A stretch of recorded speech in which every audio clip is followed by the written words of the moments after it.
Well, this is a tribute to the great Dr. Walter Rodney, from my man Louis King, where right now I'm killing earth me so badly. It have to go down in a history. Me come to tell you about the great Walter Rodney. Hear me now. Me say them kill Walter Rodney. Alright, you know me said it hurt me so badly. And that they killing have to go down in a history. So make me tell you, say them kill Walter Rodney. Cause hear me man, say due to the fire in a Guyana. Me say and due to a fire in a Guyana. Me say them old Walter Rodney say my ringleader. Him have to send for barrister. And make me tell you, say them come from Jamaica. And Walter Rodney was a Amharic teacher. But right now me say them kill Walter Rodney. Lord me God, me said it hurt me so badly. And that they killing have to go down in a history. Me say them kill Walter Rodney. Me say them.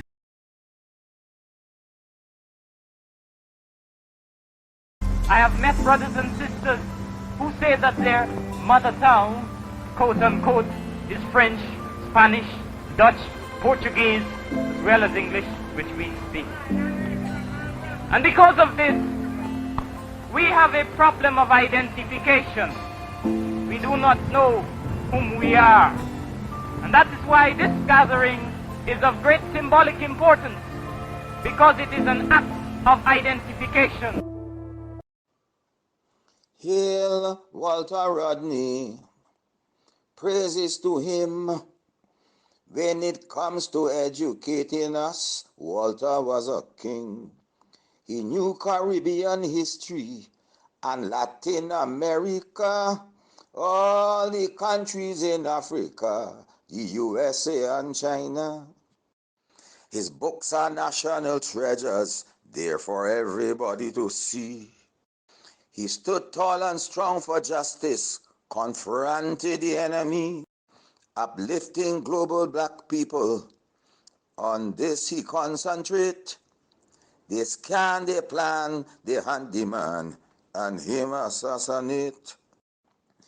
If there was ever a vote on a true revolutionary, my vote will go immediately to Walter Rodney.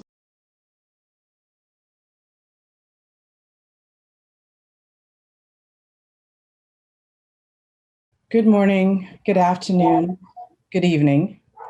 My name is Kanini Zanya Rodney Phillips, and I bring greetings today from the Walter Rodney family. From our mother, Patricia Rodney, the matriarch and backbone of this family, my brother Shaka Rodney, the eldest sibling and father to Apidwa Crow Rodney, my sister Asha Rodney, the youngest sibling and mother to Asia Rodney Collins and Kai Walter Rodney Collins, and from my own family, my husband, Edward Bruce Phillips, and son, Sky Rodney Phillips.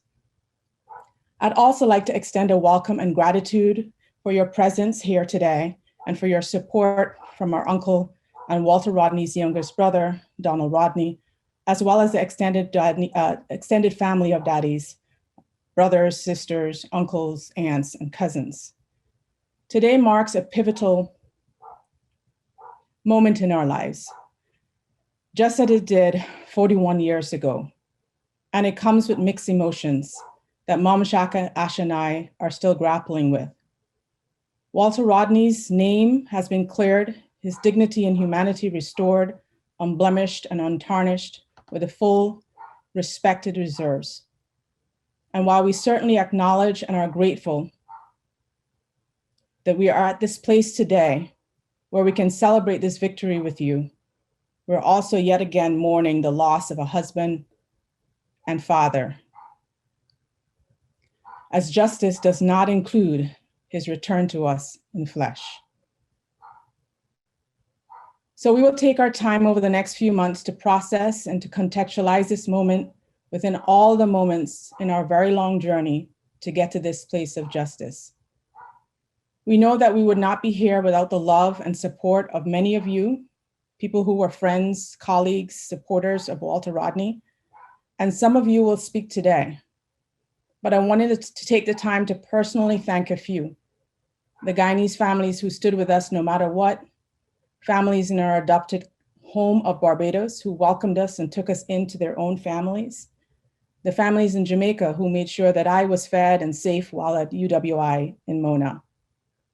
But more than anything else today, I want to take the time to thank my own family.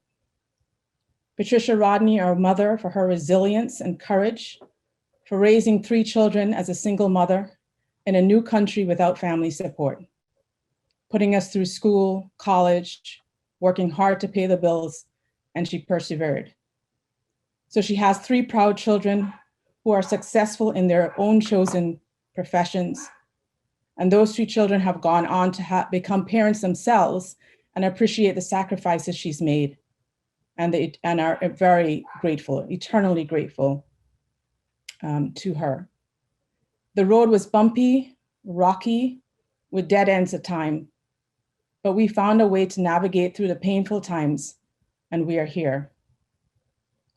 Donald Rodney, our father, our uncle, who was a mere 29 years old at the time of the assassination. In fact, he had just turned 29 the day before. We thank him for his steadfastness in the face of constant pressure, harassment, and character assassination, and for his integrity and honor as he fought a sometimes lonely battle. He's now 70 years old and enjoyed his birthday yesterday for the first time in 41 years, unburdened, the weight of lives removed from his shoulders. So happy birthday, Uncle Donald. So Shaka Rodney, a quiet, reserved, but powerful force. His hunger strike in Guyana many years ago shone light on the unresolved investigation into Walter Rodney's death and forced the country and the region to return its attention to the assassination and justice for Walter Rodney. And Asha Rodney, without her legal mind, without her endurance, we would not be here today. She has personally conversed with Caribbean leaders, written briefs, spent countless hours on securing justice for her father, and worked tirelessly through the Walter Rodney Symposia to ensure his work and legacy continues. To the grandchildren of Walter Rodney, we thank you for your spirit that drives us to always be better and to contribute to a world that for you would mean more justice, more equity, more recognition of your beauty and worth. For in you, Walter Rodney lives. I want to send greetings and salutations to people who are gathered here today from all parts of the planet. And I want to join in the warm statements that were made by Kanini in welcoming everyone for this important celebration of the life and work of Walter Rodney.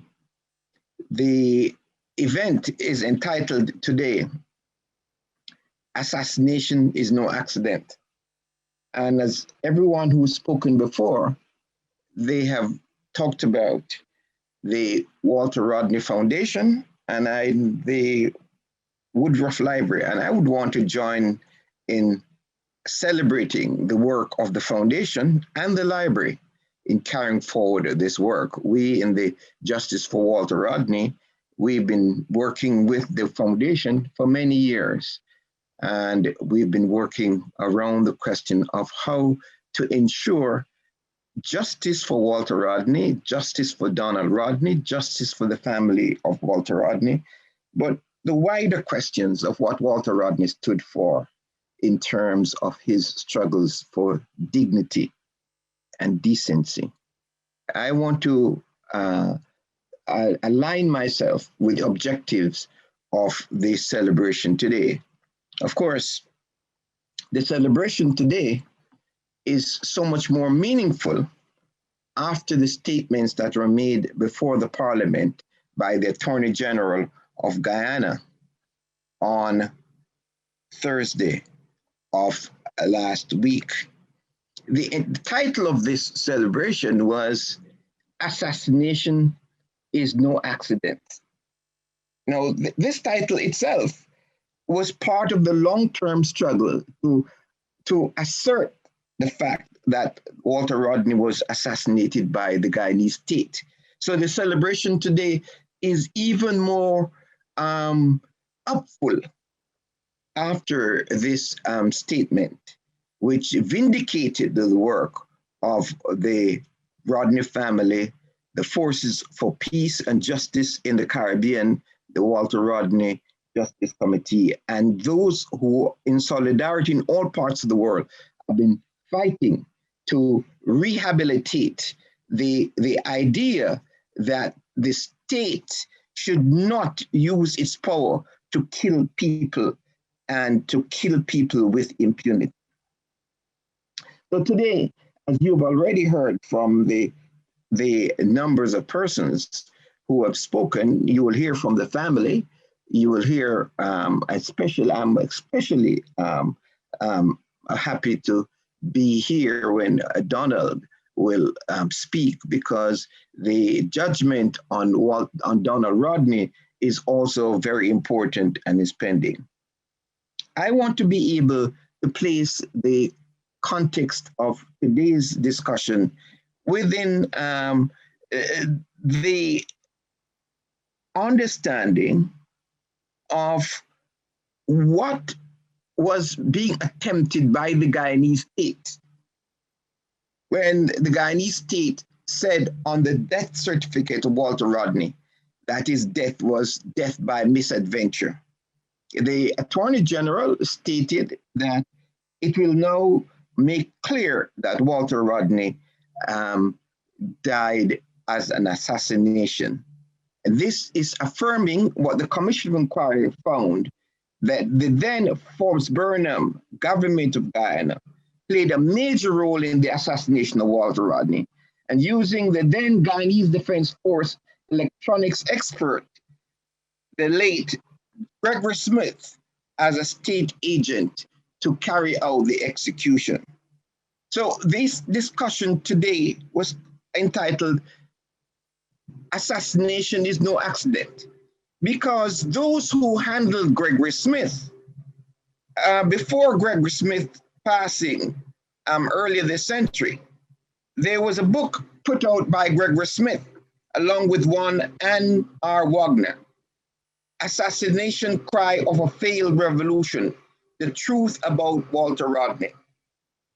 And one of the things we know is that in all planned assassinations, whether it was the assassination of Malcolm X, Lumumba, John F. Kennedy, Martin Luther King, part of the plan of the assassination is to plan the cover-up of the assassination and to plan the kind of propaganda to ensure that the truth does not come out.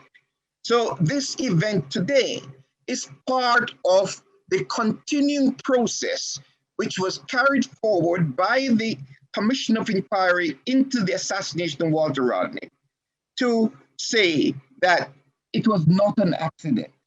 And so people from all over the world have been constantly reminded of this call. So 41 years ago today, Walter Rodney was assassinated in Guyana. I want to focus on 4 aspects that we have already observed. The first aspect was commented on by Sister Angela Davis, of Walter Rodney as a scholar activist. That is, a scholar activist, that is someone who placed his knowledge at the service of the people. The other aspect which is very important is the political orientation of Walter Rodney. That political orientation is very important, and it is being carried forward in the work of the foundation and those who follow the ideas of Walter Rodney. There was no opportunism, there was no sycophancy, and there was original thinking about what needed to be done in relationship to the emancipation of oppressed peoples. Yusuf Guyana himself, writing a pamphlet from Walter Rodney, said Walter Rodney was a prophet of self-emancipation. Self-emancipation meaning that Rodney did not offer up himself as a leader, that Walter Rodney saw the working people as emancipating themselves from the oppressive forces that dominated them. And the third thing which is important in this discussion is the geopolitical context. A geopolitical context that this celebration is inserted in, which we have been going through for the past 41 years. What is that geopolitical context? And we have to go back to the role of the Black intellectual in the Caribbean to understand that geopolitical context. There's a scholar called Horace Bartolow from the University of Kentucky who is doing scholarly work on the role of the Central Intelligence Agency and the State Department in the Caribbean. And the declassified documents that Bartolow's come upon showed that the State Department and the US government was very worried about the role of Black intellectuals who were working in the Caribbean to empower Black people, which they feared would spread through the Caribbean and spread to North America, to the African American population in North America.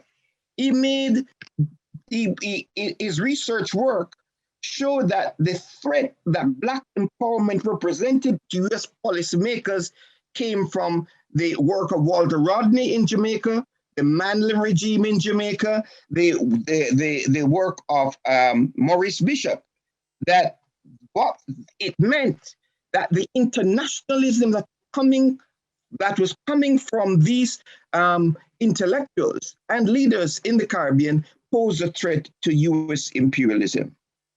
So the State Department and the US government then and now was afraid of Walter Rodney and afraid of Black internationalism. And so it is important that when we are celebrating Walter Rodney today and celebrating his life and work, we are continuing the tradition of that celebration of Black struggle for freedom. And that is why the US government is mortified by the movement for the struggle of Black lives, whether in Africa, in Latin America, and the Caribbean. And that struggle for the dignity of the lives of oppressed people is something that flowed through the work and life of Walter Rodney. Let me just restate very briefly the context of the assassination of Walter Rodney.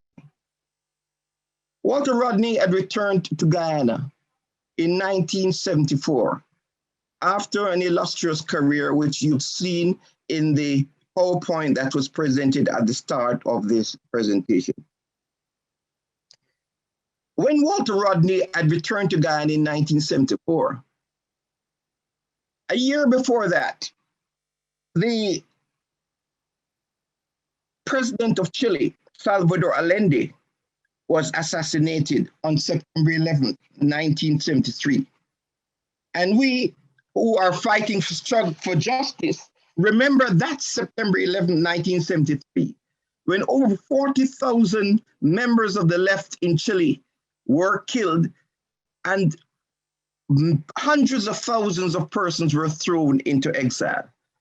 2 years later, in Washington, D.C., the ambassador of Chile to the United States, former ambassador of Chile, Orlando Letelier, was assassinated in broad daylight in Washington, D.C.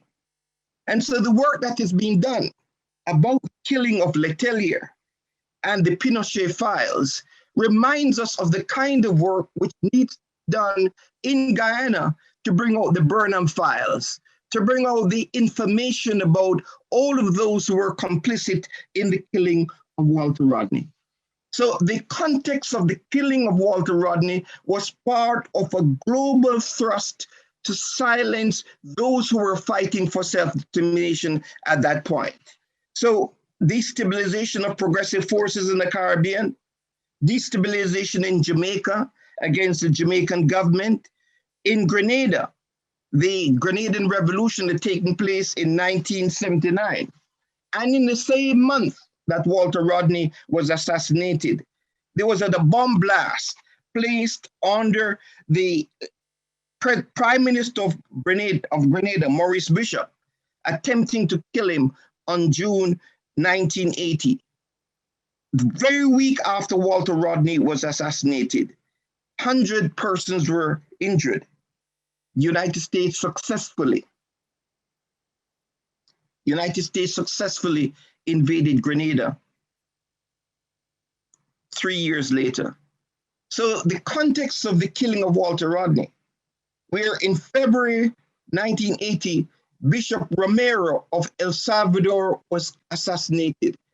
Mass killings in Guatemala, Honduras, brings us to the fact that the killing of Walter Rodney was part of context of trying to silence those who wanted self-determination and social change.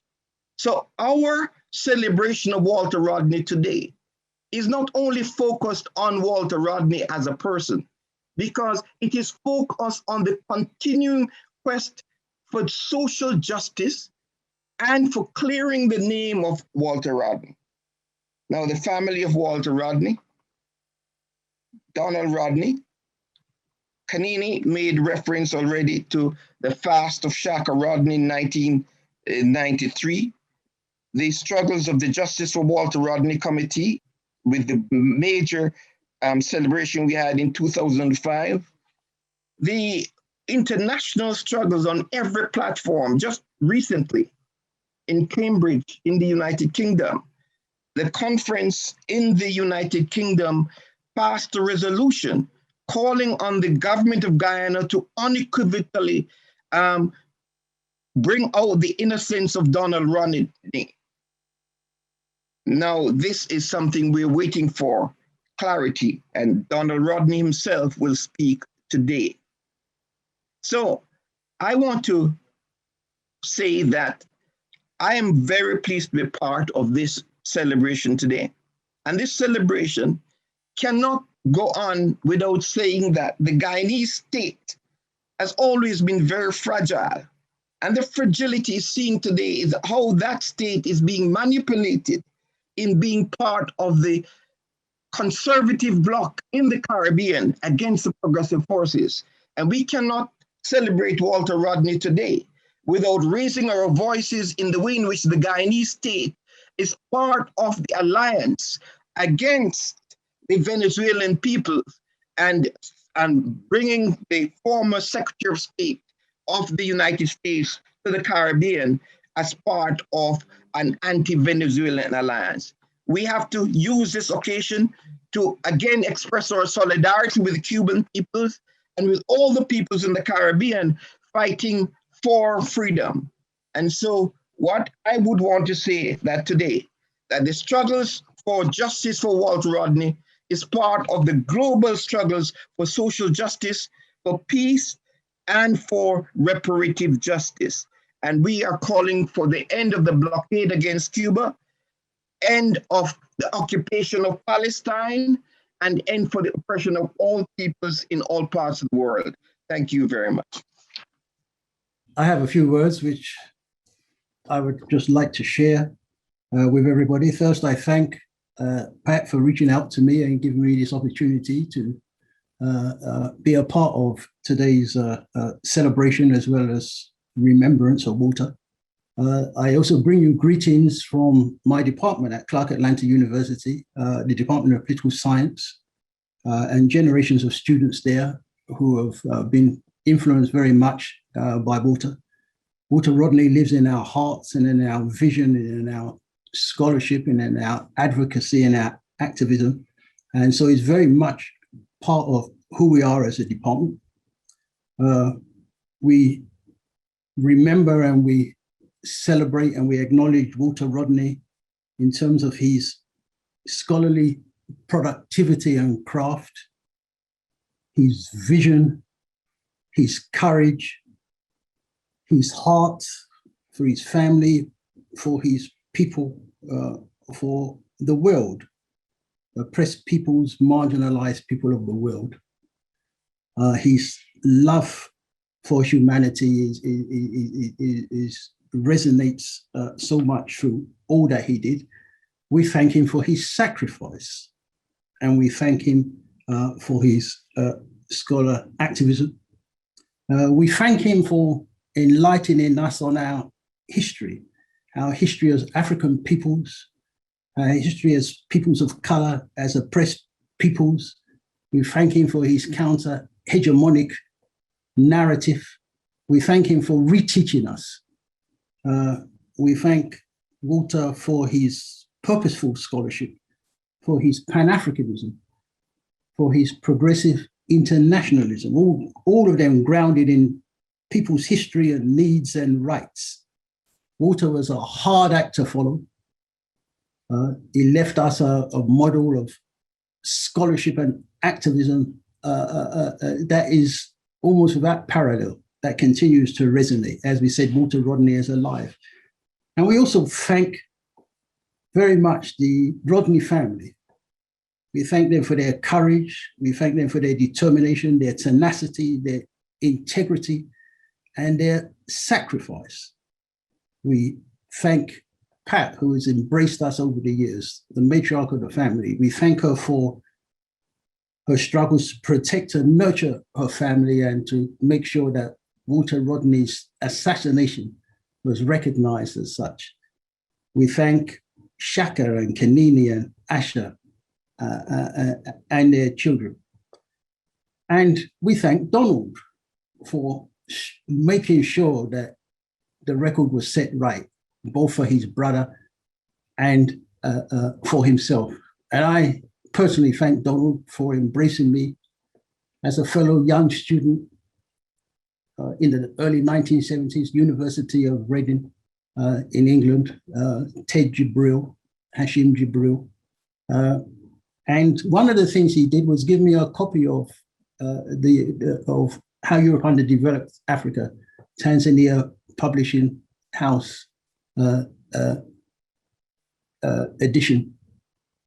After I read that book, my life was never the same. I thank Donald very much for that. And so on this occasion, you know, I have no more to say than again, just express my honor for Walter and for the Rodneys and for the living legacy that he's left us. Thank you very much.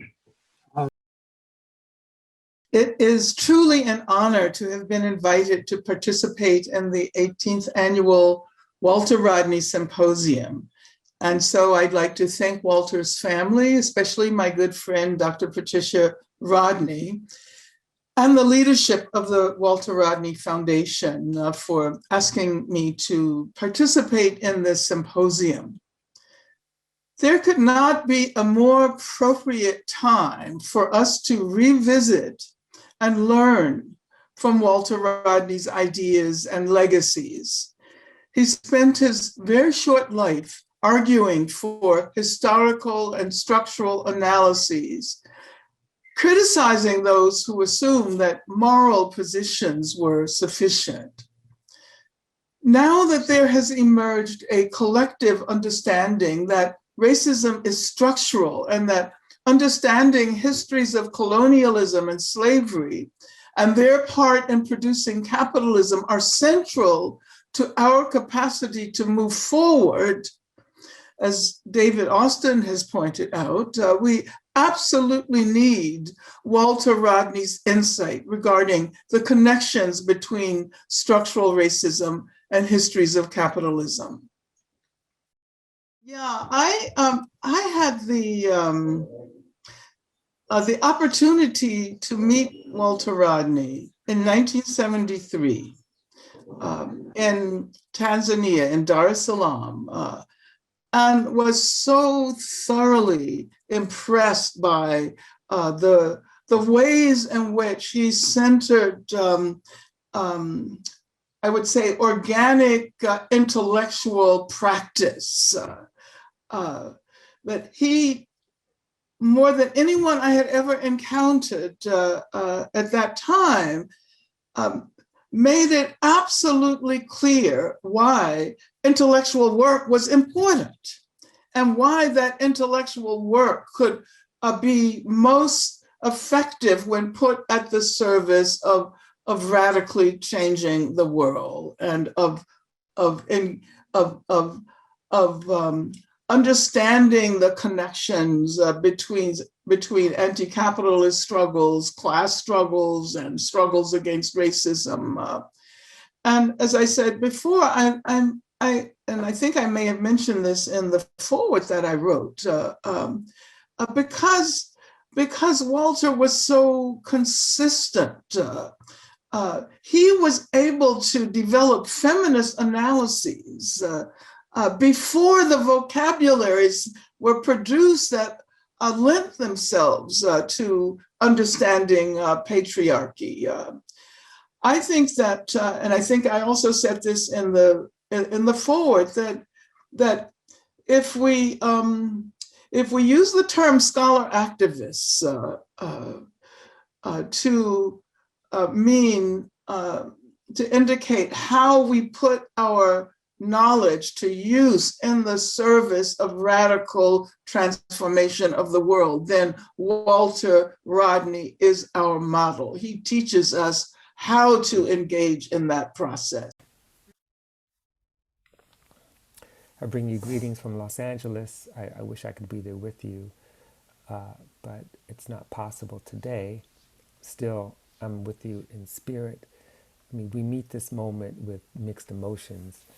I mean, on the one hand, we're celebrating a genuine victory. The Rodney family and supporters fought for decades to overturn the Burnham regime's cover-up of the state-directed assassination of Walter Rodney and to substitute history for its own self-aggrandizing myths.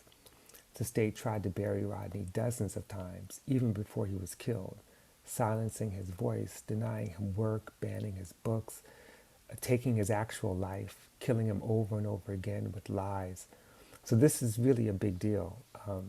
The state not only agreed to acknowledge the truth of his death, a truth the whole world had known for 41 years, but the family compelled the government to correct the archival record. I mean, you just take a minute to ponder what this means for Walter Rodney, the greatest historian of the 20th century. I mean, he spent much of his life extracting truth from colonial archives that were created to mask its own violence and oppression. And even from the grave, in many ways, he continues to intervene in the writing of history. I mean, literally revising the archive. So at the same time, June 13th continues to be a day of mourning. I mean, I became a historian because of Walter Rodney. I'm still striving to become a certain kind of historian, grounded with the people, grounded in movements, committed to revolution because of Walter Rodney. So losing him at the prime of his life is really incalculable. Walter was the best of us as an organizer, a scholar, a revolutionary, to many of you, a friend, comrade, and certainly a father. He cared about the people. And of course, if you were here, it would probably be speaking on behalf of those others who lost their lives at the hands of the Burnham regime, people like Father Bernard Dark, Ohene Koama, Edward Dublin, and countless others. So I see this as marking a beginning. There are still many crimes that demand accountability. And even more importantly, there's a renewed appreciation for Walter Rodney's brilliance, for his work, a new generation prepared to study and take up the mantle. So thank you, Pat, Asha, Tanini, Shaka, for your perseverance and dedication and courage, and to all who have supported this ongoing struggle. Walter Rodney, presente.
First of all, let me congratulate the Rodney family on this major achievement that has been arrived at this point in time. And it is a pity that it has taken so long. It should not have taken so long for this to have happened. This should have happened a long time ago. When I became president in 2011, I did not know about what Mrs. Rodney just announced, that she had written to the former president to tell him that that she had never authorized that an inquiry should not have been held. And by then I had thought that there was no interest in that anymore for some reason or the other. And I was therefore very happy to set up the commission after I spoke with Mrs. Rodney on the matter. And I was happy too because I was a participant in a lot of those struggles in that time as a young militant of the People's Progressive Party. I think I heard Dr. Rodney's first speech when he came back to Guyana in 1974, and I heard the last speech before he passed away, and many others in between, and many of the lectures that he attended, I went to, and I had few conversations with him, not in-depth conversation, I must say, but brief conversation, because I was working at one area where we used to be selling spare parts. He came there looking for parts for his car sometime, and we had conversations in that regard. And secondly, we also I remember in the 1977 strike of the sugar workers, when the PNC government used the state apparatus against the workers, and the PVP came into the strike to help, and we had solidarity. Walter Rodney was one of the persons who came in with some other of his colleagues from the WPA, and they used to go to speak at meetings. And I remember one time I was sent with another person to pick him up at his home, to drop into the ferry Stelling to cross the river so that he could go to a meeting. And we had some conversations then as well, small conversation, much of which that I remember. I remember one time he was telling me, I was talking to him about the history and of Guyana and so forth. And he told me at that time that there were some exciting discoveries being found in Berbice area. And he expect those to be very exciting about the 1763 period and so forth and so on. And then I know recently a new book came out with another perspective of the 1763 uprising called Blood in the River. So if I was known that interest was there, I would have set up the commission from the very beginning that I got into office, because I myself, having come through that period, would have liked to have those things clarified at a much earlier stage. Rodney, everyone mentioned the contribution that he made was tremendous, but I think the biggest fear that the regime had is that they couldn't stain him with a lot of the accusation that they threw against the PPP or African Guyanese who were with the PPP, and what they did to many Guyanese, African Guyanese who were in the members of the PPP, where they harass and throw bomb at their houses to try to get rid of them out of the PPP, that they applied the violence on him in that same way, and eventually end up to his assassination. But he made a tremendous contribution in clarifying, because for a long, long time in our country, the Afro-Guyanese working masses have been going against their own interests in many of their support for the PNC. And the racial question, Dr. Rodney never underestimated it, nor did he overestimate it. And I think that he recognized that it was a relatively recent phenomenon in our country, beginning with the split of the PPP in 1955. If you look back at our history, there was even if you look at our literature before the clashes in 1962, with the races, which was in races, you will see that the Indians and Africans never had any problem, that they lived well together. In fact, in 1924, the sugar workers were shot at Rumbel trying to come to join with the Afro-Guyanese waterfront workers in Georgetown in the big strike that they had there. And there were never any issues. The 1948 strike at Enmore, it was a very multi-ethnic thing. The demonstrations were very big. The problem started because the PNC was created as a political party of the British colonial power in order to try to divide the movement and to prevent independence from coming to our country. And I think Dr. Rodney recognized that it was still, while the problems were there, and it's getting, and the longer it takes to solve it, it's more entrenched it's getting, but it's not impossible to overcome a lot of the difficulties. And that is why his analysis in Guyana was not only from the racial point of view, but it was very much from the class perspective, that he took a position of class, and that was a similar kind of position that the PPP took. And in many, many cases, we found ourselves struggling together on many of the same things. I spoke about the 1977 strike. Anil Nandalal spoke about the Arnold Rampersad trial. And that trial, by the way, we had a lot of international solidarity.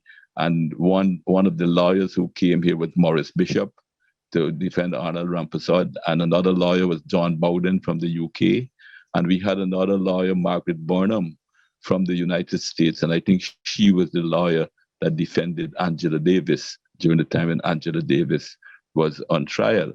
And in fact, I was very happy to see Angela Davis being associated with the Guyanese struggle, because one of my early memories in my own political life was demonstrating for the freedom of Angela Davis when she was imprisoned in the United States. So we have all of that connection. And he was more emphasizing, and we also had issues in 1975, the two big strikes to the Guyana Agricultural Workers Union for recognition of the union, and the two strikes, two crops in that year, all of which Walter joined in giving solidarity with the union and with the PPP, who came out to help the union because they were fighting not only industrial issue, because it became political when the state apparatus was using them so heavily. So I'm very happy that a lot of those recognition is now coming out. I hope that much more will be able to come out in the future, and I'm very heartened to hear that publication of some of his papers and volumes and his writings are going to be being put together to have it in a collated way, so people could study it and study his methodology. That's important, because he always dealt with not only the general situation, but he also always applied his intellect and his theories to a specific situation that he was in. One instance I want to remind you that in 1970, Stokely Carmichael came to Guyana and had a lot of crowd at his meeting. I think he was invited here by the ASCRIA. And there he made a statement about Black power, meaning only African people, African Guyanese. And when Rodney came to Guyana, he didn't take that position. He had a very totally different position. And if you see in his writing, he didn't apply what was necessarily applicable in the United States society to the Guyanese society. But he actually had a very good grasp of what was happening in Guyana and applied his theory. More emphasis was on class and working class unity.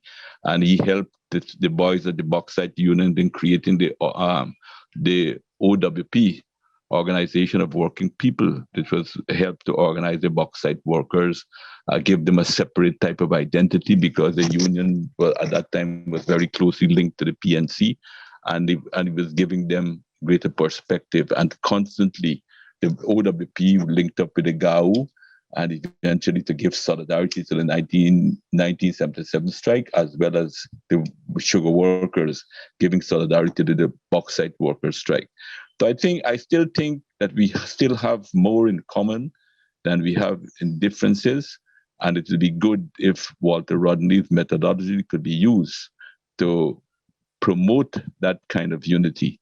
And not only, I think it will be distorting Dr. Rodney's distorting his whole teachings and his whole approach. If some people tend to, as I see some, I was just listening before I came onto this program to Mr. David Hines speaking about some of these things, ranting on his program.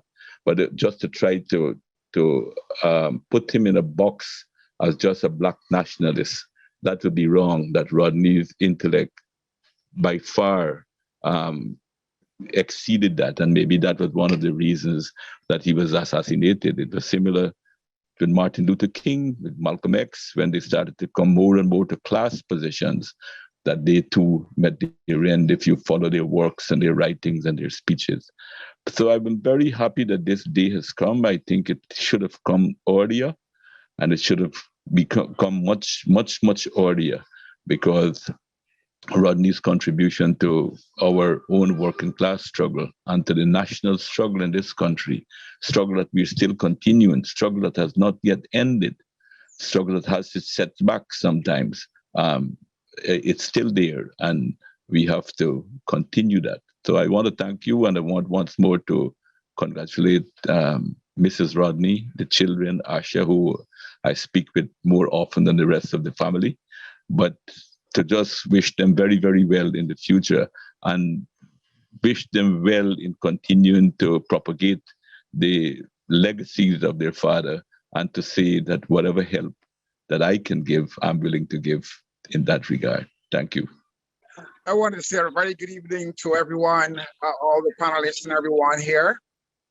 And what a pleasure and a privilege it is for me to be able to say a few words what I consider to be one of the most significant occurrences within the Caribbean, South American region in the last 41 years. And like the past speaker, Mr. Ramutar, I want to congratulate the family who stayed in the struggle, because this struggle has been ongoing. I mean, it has been a relentless struggle for them, but I think based on the circumstances, it has taken extraordinarily long, but they say that all is well that ends well. And so I would hope that the family would have, after the 41 years, a little relief from that very sad day. Let me say that Dr. Rodney was one of the idols of my day as a young high school boy in Barbados. At that time, the struggle was real. And Walter Rodney's intellect and his approach to this struggle was real. And he joined with, I just heard Mr. Michael, I remember very well when he passed through Barbados on his way down, and he stopped in Barbados and spoke to us. At that time, you had men like Elambe Motley and Bobby Clark. You had men like these were men in the forefront of the struggle with Dr. Rodney. And he stood out like a beacon in the Caribbean. And he didn't only shine in Guyana, as was just stated clearly by Mr. Ramutar. He shone like a beacon within the Caribbean. And we looked up to Dr. Rodney because we saw him as the one who was going to lead us out of those dark days. 41 years later, we know that what we all suspected and what we all felt to be real, to be true. And I'm sure the relief that his family feels at this point in time is one of take a deep breath, let's breathe it out. I just hope that all of Guyana recognize the contribution made by Dr. Rodney in his short but extremely great life. We have been set back by so many years as a result of his untimely assassination. I want Mrs. Rodney and the entire family to know that all of us in Barbados, and I'm sure other areas of the Caribbean, who respected what Dr. Rodney did as a true hero of the struggle, that we have all learned from him, from that great intellect which he possessed. And I want to assure them that we stand behind them. We're happy this time. It has all ended. It has come to some conclusion. And therefore, We are happy today, much happier than we were 41 years ago, much happier than we were for the last 41 years. And we know that the result will not return to us that great Black man who did so much for the Black race, who did work the Black race. So that time as the place where made a difference, and it was his playground because he was way ahead of his time. And so I want again to say kudos to family who stood in the struggle. Continue the good work. We are here behind you. God bless you. Very good evening to all. Thank you. As I proceeded to prepare for this brief presentation, I took one of the first and major lessons given to me by Dr. Patricia Rodney that she said that she got from Dr. Walter Rodney. And I hope I don't breach any protocols by calling her Auntie Pat. And the lesson that I learned from her is that she told me that Dr. Rodney never went to give a speech, no matter if he was only speaking to 10 persons, without jotting down something in writing. And that is because he felt that the respect given to the audience, no matter how small and how diverse, would belie him taking his thoughts, taking the time, and to put it down in writing. So since then, and it's a lesson that has taught me well and has served me well as I have moved a little away from law into politics, I have never given a speech thereafter without having jot down my points in writing. And Auntie Pat, I thank you for that lesson. So I will follow my script as I was taught. Now, I just want briefly to mention Donald Rodney. I met Donald maybe about 15 years ago. I was his lecturer in either criminal law or the law of evidence at the Hewarding Law School. And Donald was very quiet and unassuming. But because I pushed my students to the limit, and Andrew Pilgrim always remind me, Keith, calm down. Donald had a certain strength and quiet resilience that he was never fazed. He never once missed a deadline.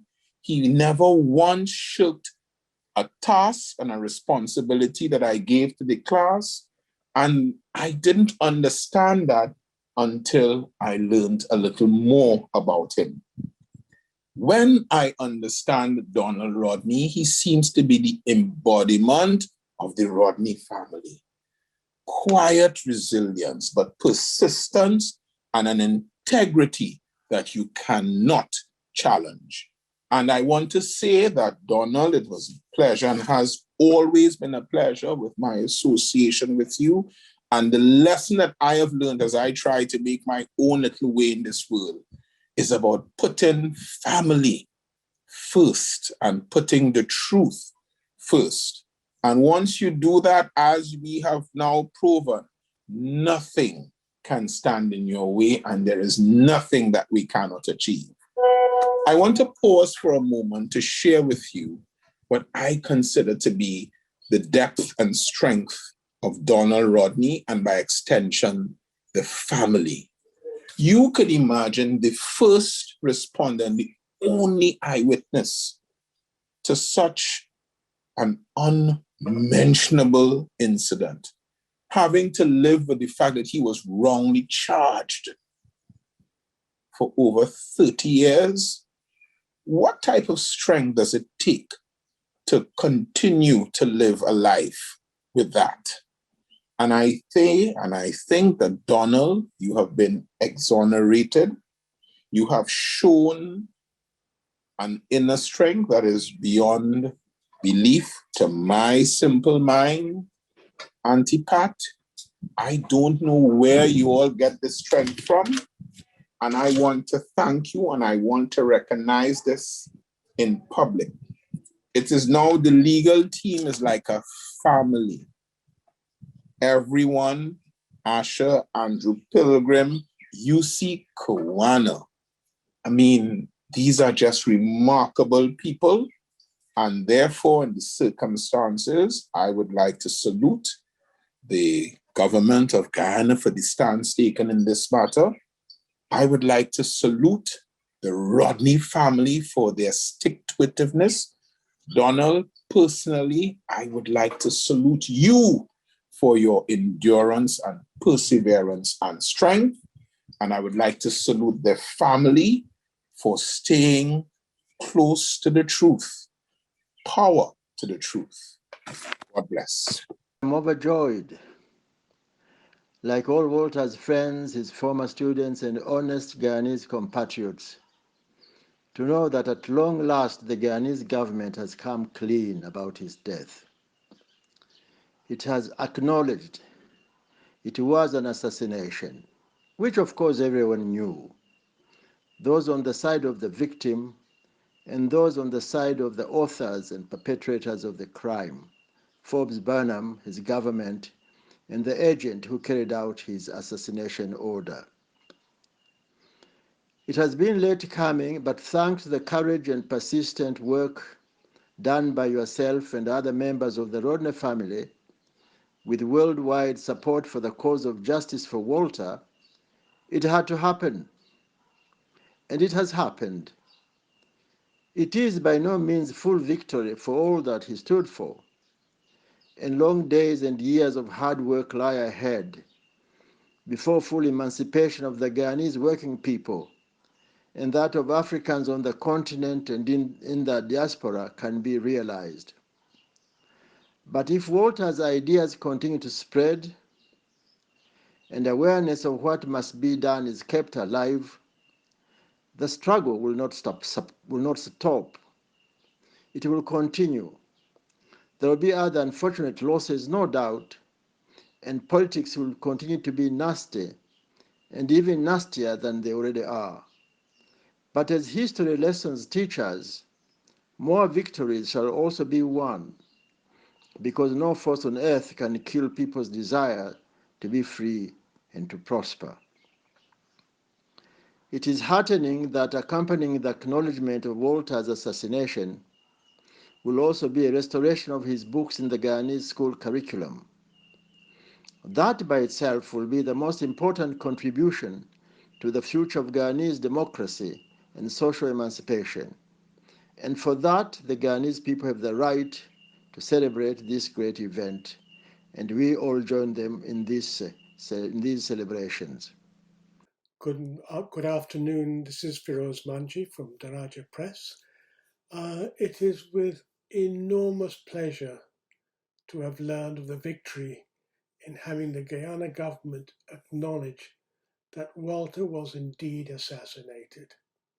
This is truly a victory for the Rodney family, a mark of their insistence and persistence that justice be sought and have fought for it for so many years.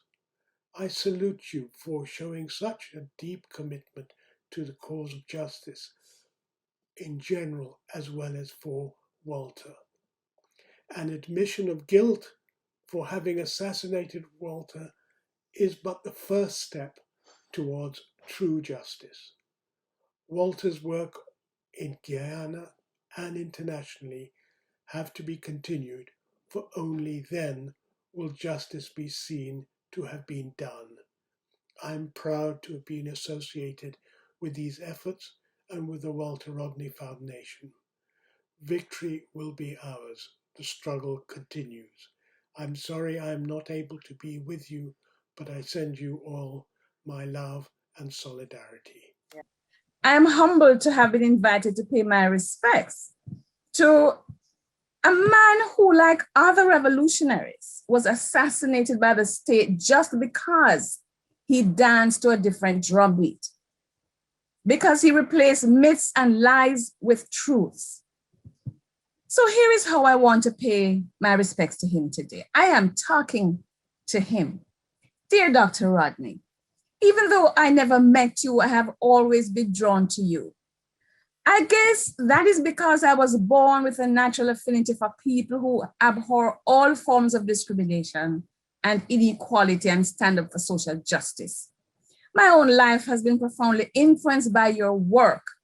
Indeed, I have not been the same since, as an undergraduate student at Mona in the heady 1970s, I read How Europe Underdeveloped Africa. In this work, you helped all of us to understand the negative consequences of colonialism in Africa. It was one of the most influential works in my formative academic life. Later on, I found your history of the Guyanese working peoples, the basic aim of which was to show that working people of African and Indian descent in Guyana have a history of active struggle, which traditional history had omitted. Very helpful as I pursued research on Indian settlement in Jamaica. You argued persuasively that every struggle plants a seed of creative disruption and aided the process that released new social forces in the continuing drama between capital and labor. Other aspects of your life inspired me. Your refusal to imprison yourself within the walls of academia, your deep commitment to activism and public service, your deep abhorrence for, as you put it, and I quote, lackeys and stooges who hide in the shadow, end of quote.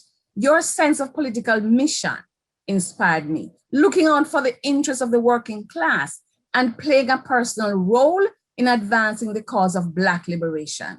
As Robert Hill said of your work, the consciousness of the overlapping domains of popular struggle in Africa, America, and the Caribbean form the basis of your essential political mission that guided your career as a revolutionary and a scholar. I agree with Mohammed El-Naim, who said, it's rare for an academic to be banned from a country, let alone for that country's citizens to riot in response, or I would say protest. It's rarer still for one to have 30,000 people show up to your funeral. But as he said, Walter Rodney was, in his own words, a guerrilla intellectual. His purpose, to use his knowledge in service of the working poor. May we, as Africans, honor your legacy and leave our own revolutionary footprints on the sands of time. And be assured, Dr. Rodney, that all of us here will continue to surround Pat, who by your own acknowledgement transformed you from a revolutionary intellectual to a guerrilla intellectual and is herself a scholar activist. Kanini, Shaka, and Asha, with love, honor, and may we, and I assure you we will, honor Pat for her own powerful work of iconic reclamation. Ashe, Ashe, Ashe. I'm so happy that Keith Ware played a redemption song, because that's where I was going to start. Because for me, this is a redemption song. Remember that first line of this song is, how long shall they kill our prophets while we stand aside and look, right? But he ends with, won't you help me sing these songs of freedom? All I ever had is redemption song. And to me, that's it, right? So this is a redemption song. And I want to say too, we didn't just stand aside and look. This is why it's a redemption song. This was one of those occasions where family and community, activists, scholars, everybody was like, really? You all assassinated one of our greatest intellectuals and you think nothing is going to happen. So I'm really pleased that we stayed the course on this, and we all have to celebrate y'all. This is our celebration. But in the midst of that, though, we really recognize that really hard work that family did when nobody was around, you know, the pain you must have experienced and still do. And it's never really closure. So I'm hoping the Guyanese government does do reparations, as Vereen said, although in the legal concept, it would be more like restitution or compensation. It can't just be after 41 years, thank you, and, you know, it's an assassination for real and all that. But no, there has to be something deliberately done. I'm not just talking about putting up a monument. I'm talking about some sort of financial compensation for all of this. It can't compensate, we know, but something that indicates that this was wrong somebody just said, yes, compensation must be paid. I'm with you. So something has to be done, and it never is equivalent, as we know, and Fareed knows this even more than I do, because in terms of reparations, we can't compensate for everything, but we do say this is where we are and this is, what happened, and you need to say acknowledgement. So acknowledgement is the first step. So we had a global scholar in Walter Rodney, a world-class Black scholar on Black studies, on Africa, on the Caribbean, on Marxism, Pan-Africanist, major Pan-Africanist. And then his books were not available in Guyana. I noticed one of the things they said is that they will make sure the books are there. And I heard the minister saying yes. So I'm really happy about that basically the books are going to be available, because that's assassination too. Keep in mind, the physical body, yes, but assassinating the legacy, which they couldn't do. But also assassinating the fact that you don't have that continuity with that scholarship so that another generation can come through.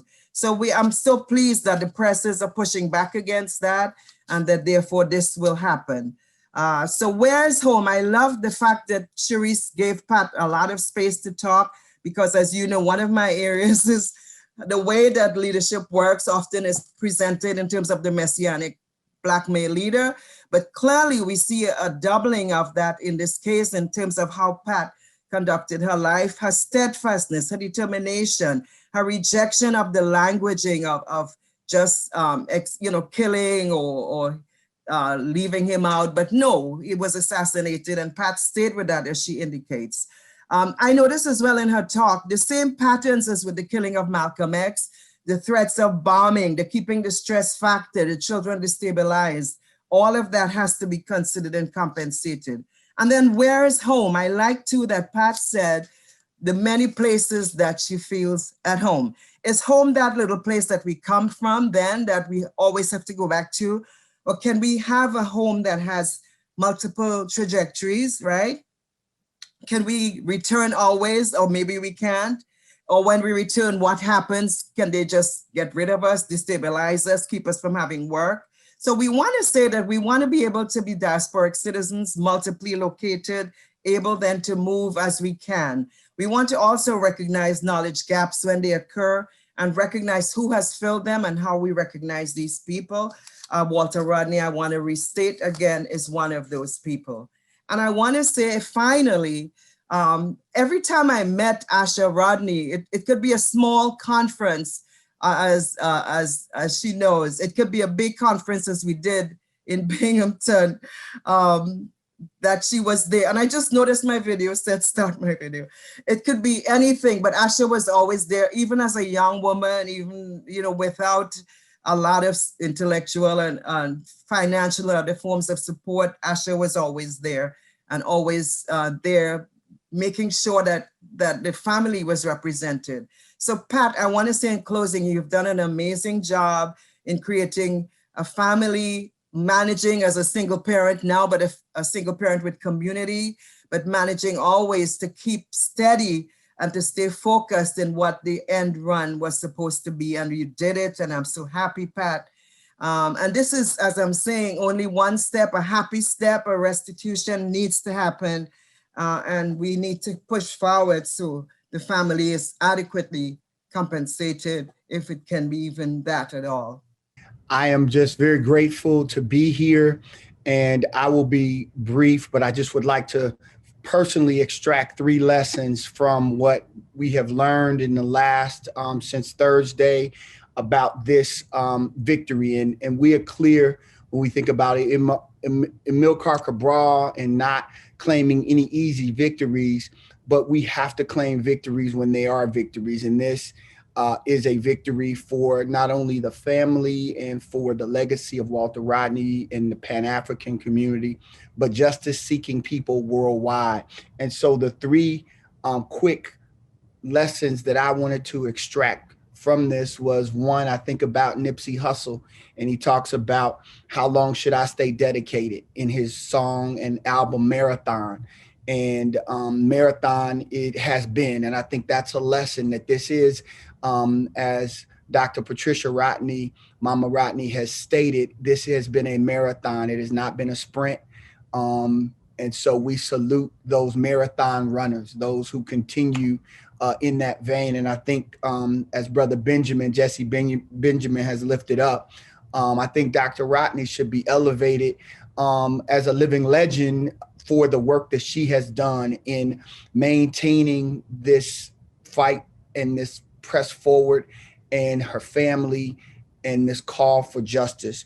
The second one is the power of love and a family. And so often, unfortunately, as revolutionaries, we don't always talk about love and the joy of family.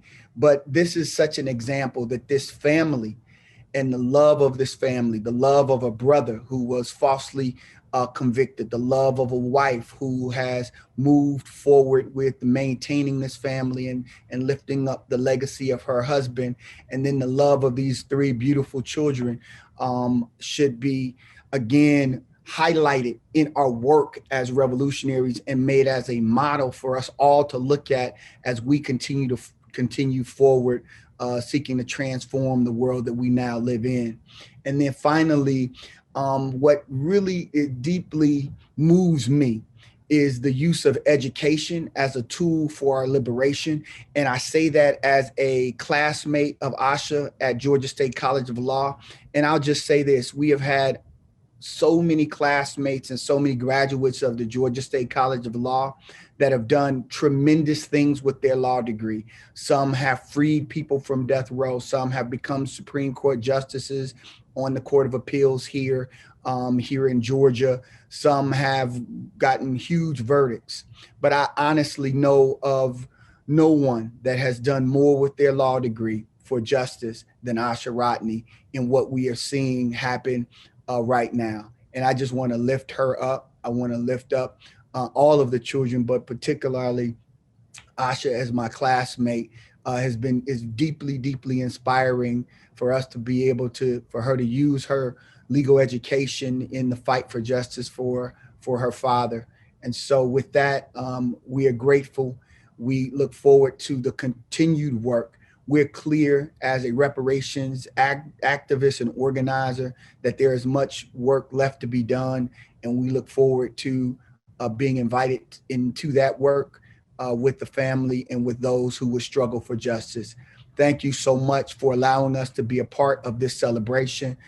Peace and blessings, and may we continue forward, and long live the legacy of Dr. Walter Rodney. Long live the legacy. Ashe. I just want to say that today we're witnessing the fruition of a long, long struggle for reparative justice for Walter Rodney, his wife Patricia, and their children Shaka, Kanini, and Asha. But the battle has not ended. We must ensure that all of the promises of the present government of Guyana are expeditiously fulfilled. I'm particularly engaged by the decision to reinstate the Walter Rodney Chair at the University of Guyana, and to ensure that Walter's books are taught at all levels of the educational system. As an activist scholar, Walter fully understood that teaching, both formal and informal, is an essential tool in emancipating young people from mental slavery in all its forms. In particular, as a revolutionary historian, Walter knew that the past illuminates the present, providing signposts to the future. I hope that Caribbean governments across the region will make history a required subject for all high school students, right up to the level of the Caribbean Examination Council, CXC. In 1968, as a student at the University of the West Indies, Mona, I participated in the historic march in defiance of the decision of the government of Jamaica to ban Walter Rodney from the country. I know firsthand the power of that moment when, as students, we recognized that we had a responsibility to ourselves, to the larger society, and particularly to Walter Rodney, to ensure that his vision was kept alive. I hope that several generations of Caribbean students will be able to reflect on that particular moment, but on the larger legacy of Walter Rodney as we create societies that are transformative, empowering for all of us. Thank you. It's been 41 years of perseverance. And even before that, I would say that from 1968, 53 years ago, Dr. Pat Rodney has been a model of perseverance in struggle. And I think this is really a moment, as all our speakers have indicated, a moment to take a deep breath and to celebrate. So thanks to Dr. Pat Rodney, thanks to Shaka, Kanini, Asha, and Donald Rodney. Truly a family in struggle over 41 years. Dr. Pat Rodney is a revolutionary in her own right. Her exemplary work in the Walter Rodney Foundation, her ability to work with so many people throughout the world is a tribute to her own commitment as a revolutionary and to the memory of Dr. Walter Rodney. Thanks to the Government of Guyana for correcting the injustice. The injustice which said that Walter was responsible for his own death. The injustice which called him unemployed, an outstanding global scholar. We knew from 1980, June 13th, that he was assassinated. And we knew who the culprits were. The Government of Guyana has made a number of commitments, but governments can only really establish a framework. It is up to us to continue the struggle and to hold the Government of Guyana to the framework that was outlined by the Attorney General in the Guyanese Parliament. This is a process, therefore, that involves us. And Dr. Pat Rodney's statement set out a framework for us to continue our work. The reissuing of Walter Rodney's works by Verso Press, this is extremely important because it means another generation, the generation of today's Black Lives Matter, not only in the United States, but throughout the world. This new generation will be able to take up where Walter tragically left off. Fortunately, his intellectual legacy is so deep, so varied, and posed to us so many questions. It is up to the young people to now take it up and carry it into another stage of the struggle. Walter was part of a special generation of which Pat Rodney was a part. And I call that generation the immediate post-colonial, the 1968 to 83.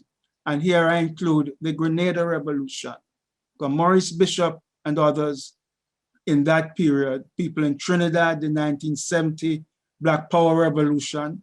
This was the context of an entire generation of activism, of which Walter was the best. So I'd like to thank all my colleagues for their contribution and for this moment of celebration, which we badly need to reinvigorate our activities for the coming years of struggle. Thank you.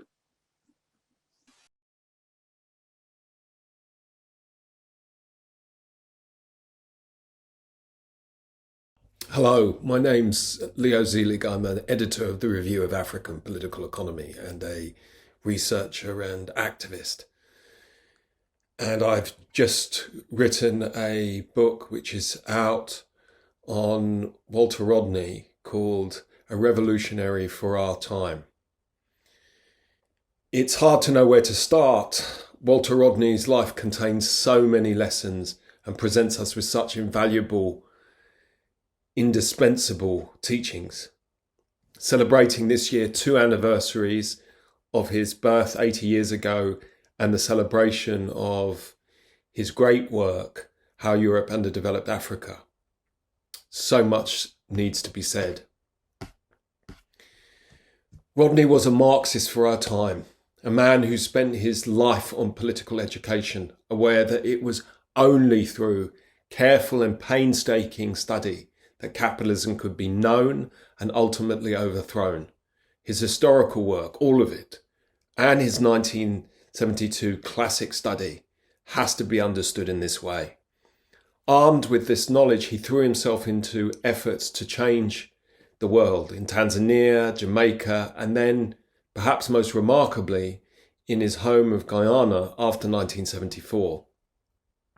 He was a principal figure in an extraordinary period, moving through the Caribbean, Africa, and North America. He achieved, with daring and exciting synthesis, what has been described as the fusion of Black power and Marxism. He did all of this while remaining a remarkable father, husband, and comrade. One of my aspects of the research involves speaking to Walter's friends and comrades, and the picture of a dedicated revolutionary comes through, of course, but also a human being committed to his children and sharing everything with his wife, politics and all decision-making. Today, the global uprising triggered by the Black Lives Movement that exploded across the world in the summer of 2020 has challenged the deep roots of vicious oppression, racism, and exploitation. And it calls for us to return to Rodney's work and life for insights and answers. A world in which the monuments of the US Confederacy, UK slave owners, and settler colonialism are crashing down at the hands of protesters would be familiar to Rodney. Yet it was the system behind these statues and crimes that was his ultimate target. Indeed, Rodney not only analysed the historical roots of slavery and colonialism, but saw how capitalism had been mutated and developed in the modern world and was behind these processes. In Africa, Europe, and the United States and beyond, there can be no final reckoning, Rodney tells us, with these legacies without a challenge of the global financial institutions, governments, and states that remain in place. In all of Rodney's practice, he attempted to show that a new kind of society could be built, but only if it was based on a sharp understanding of the past.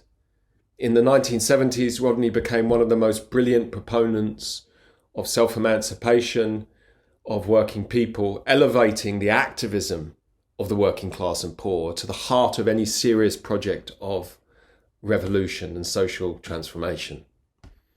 Rodney's work demonstrates the breadth and depth of his reading. In his approach to research, every primary source was consulted. He refused a hand-me-down approach to scholarship. And he realized that in order to change history, to shift human society from the chaotic and terrible trajectory that it's on, we must do a number of things. Read and understand history was a key part of that, a history that had been silenced by academics and establishment historians. Indeed, much of Rodney's life was spent explaining, teaching from the bottom up, literally on an oil drum in Kingston Trench Town, to students at the University of Dar es Salaam, or to workers and the poor across Guyana in the 1970s. Wherever he went, he talked, lectured, and spoke about history and transformation. If there's ever a single purpose in any life, this was it for Rodney. Education. In his books and speeches, he educated to the highest and most exacting standards. But he did not do this purely for the sake of enlightenment. Rodney was a teacher who sought revolutionary change that he knew could only come from informed and grounded practice and organisation.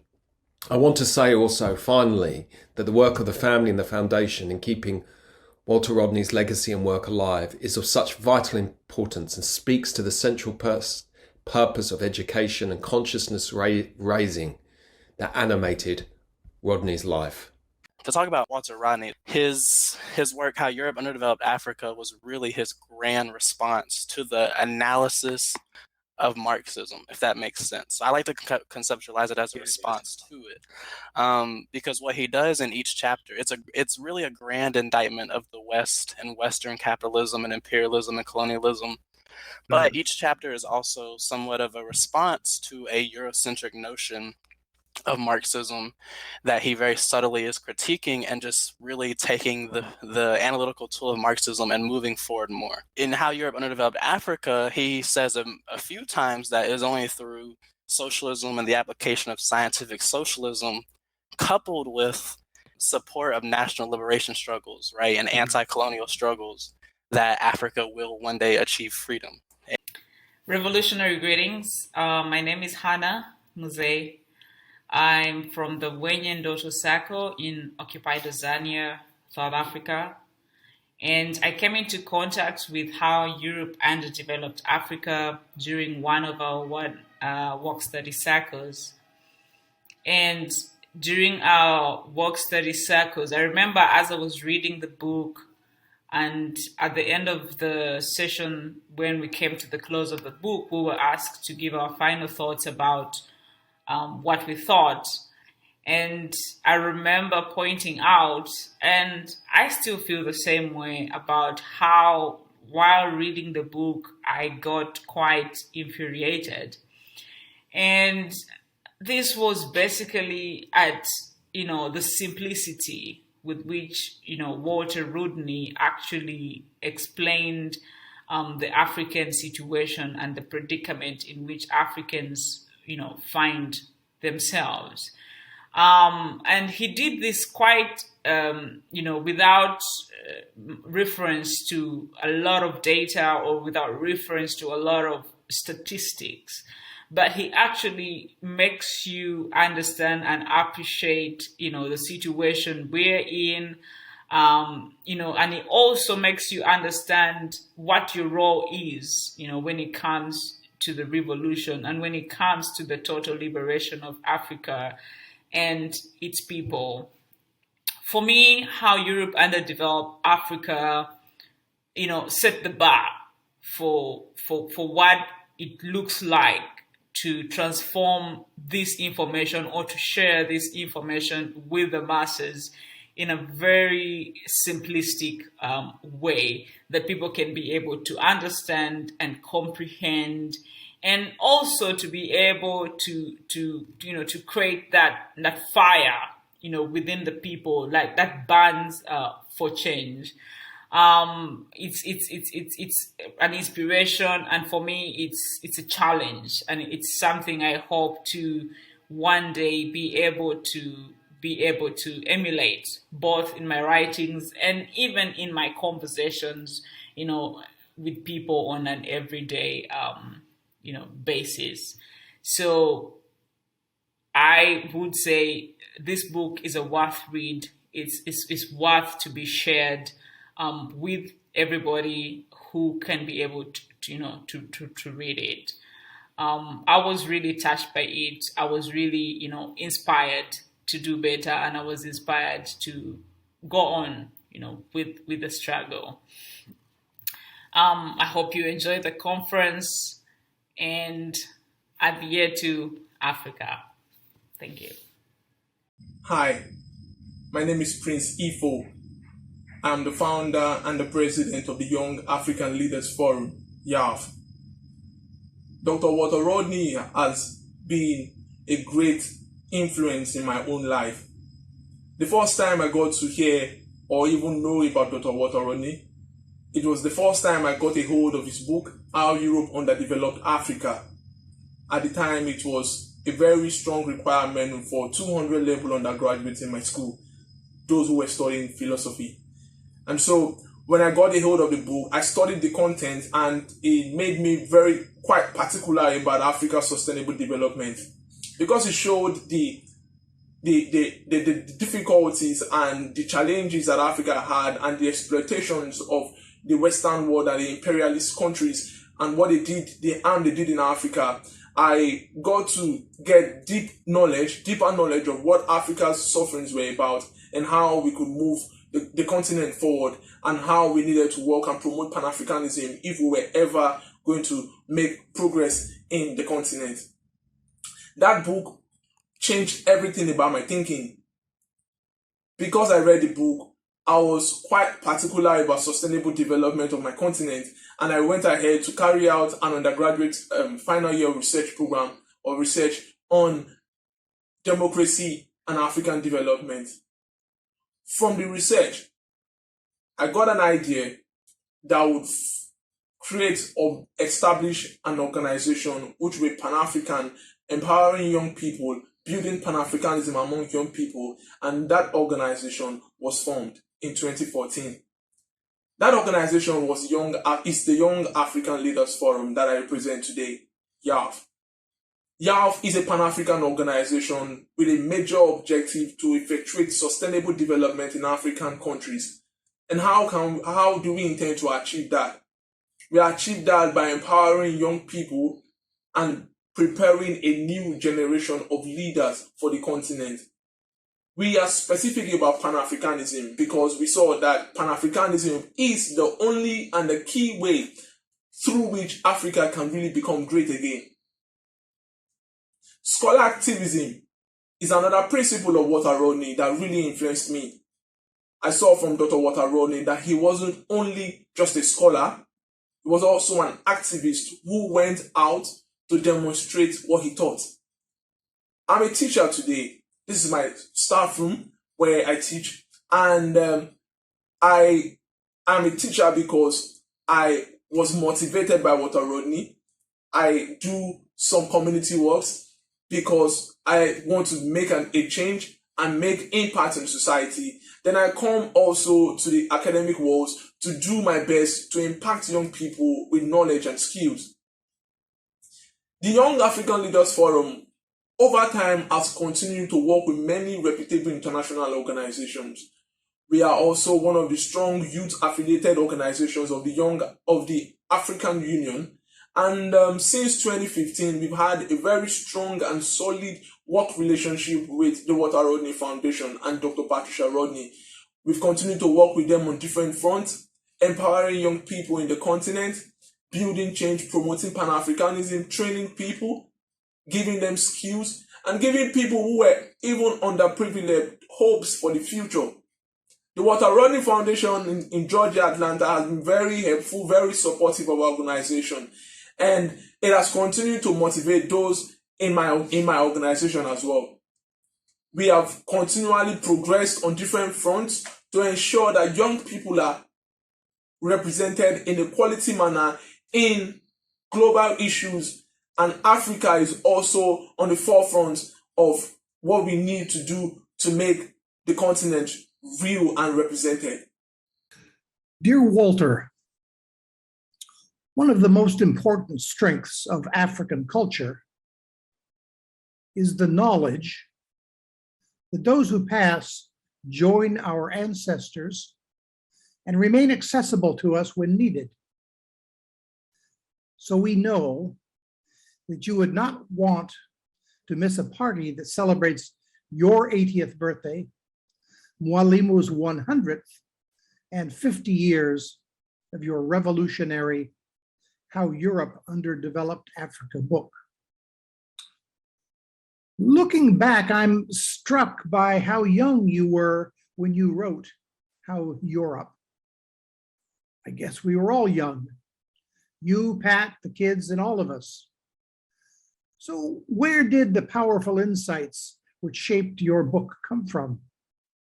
From your PhD research, I suppose?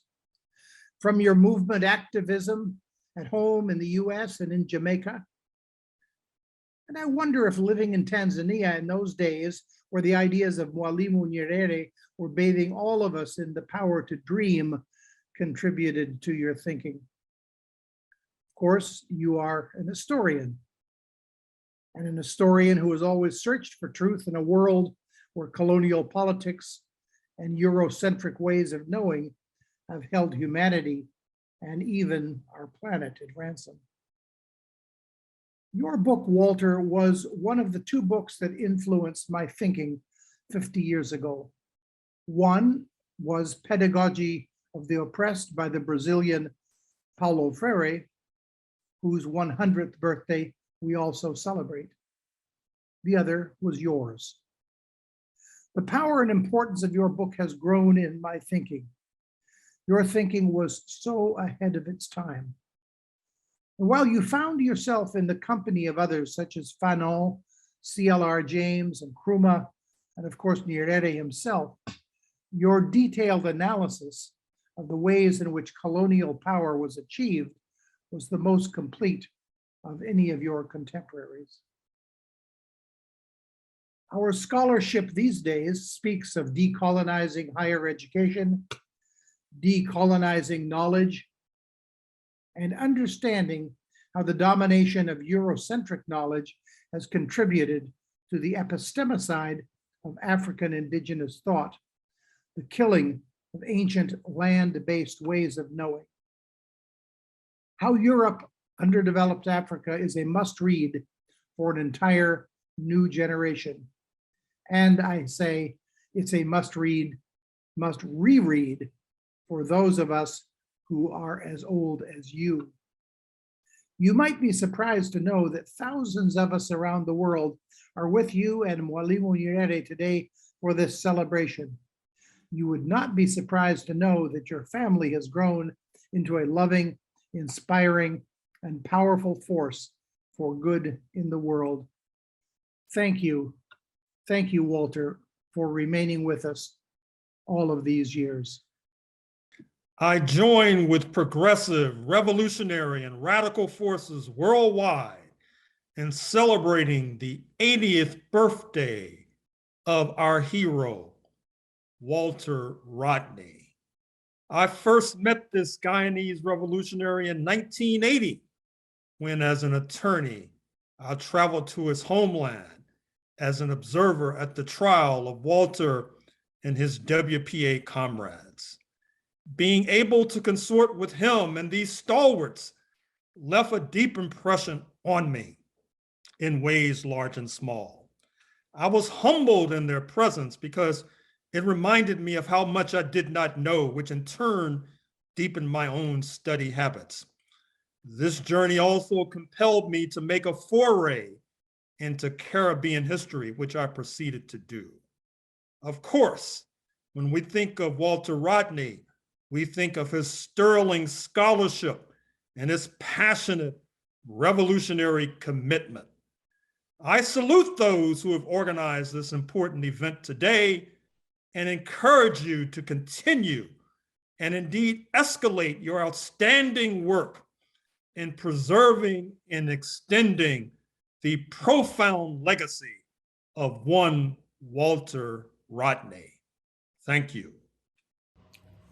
Dear Walter, as we prepare to celebrate the 80th anniversary of your birth and the 50th anniversary of the publication of How Europe Underdeveloped Africa, the world is deeply grateful to Pat, the Rodney family, and the Walter Rodney Foundation for keeping the clarity of your vision of hope and possibility alive. Know that you are remembered.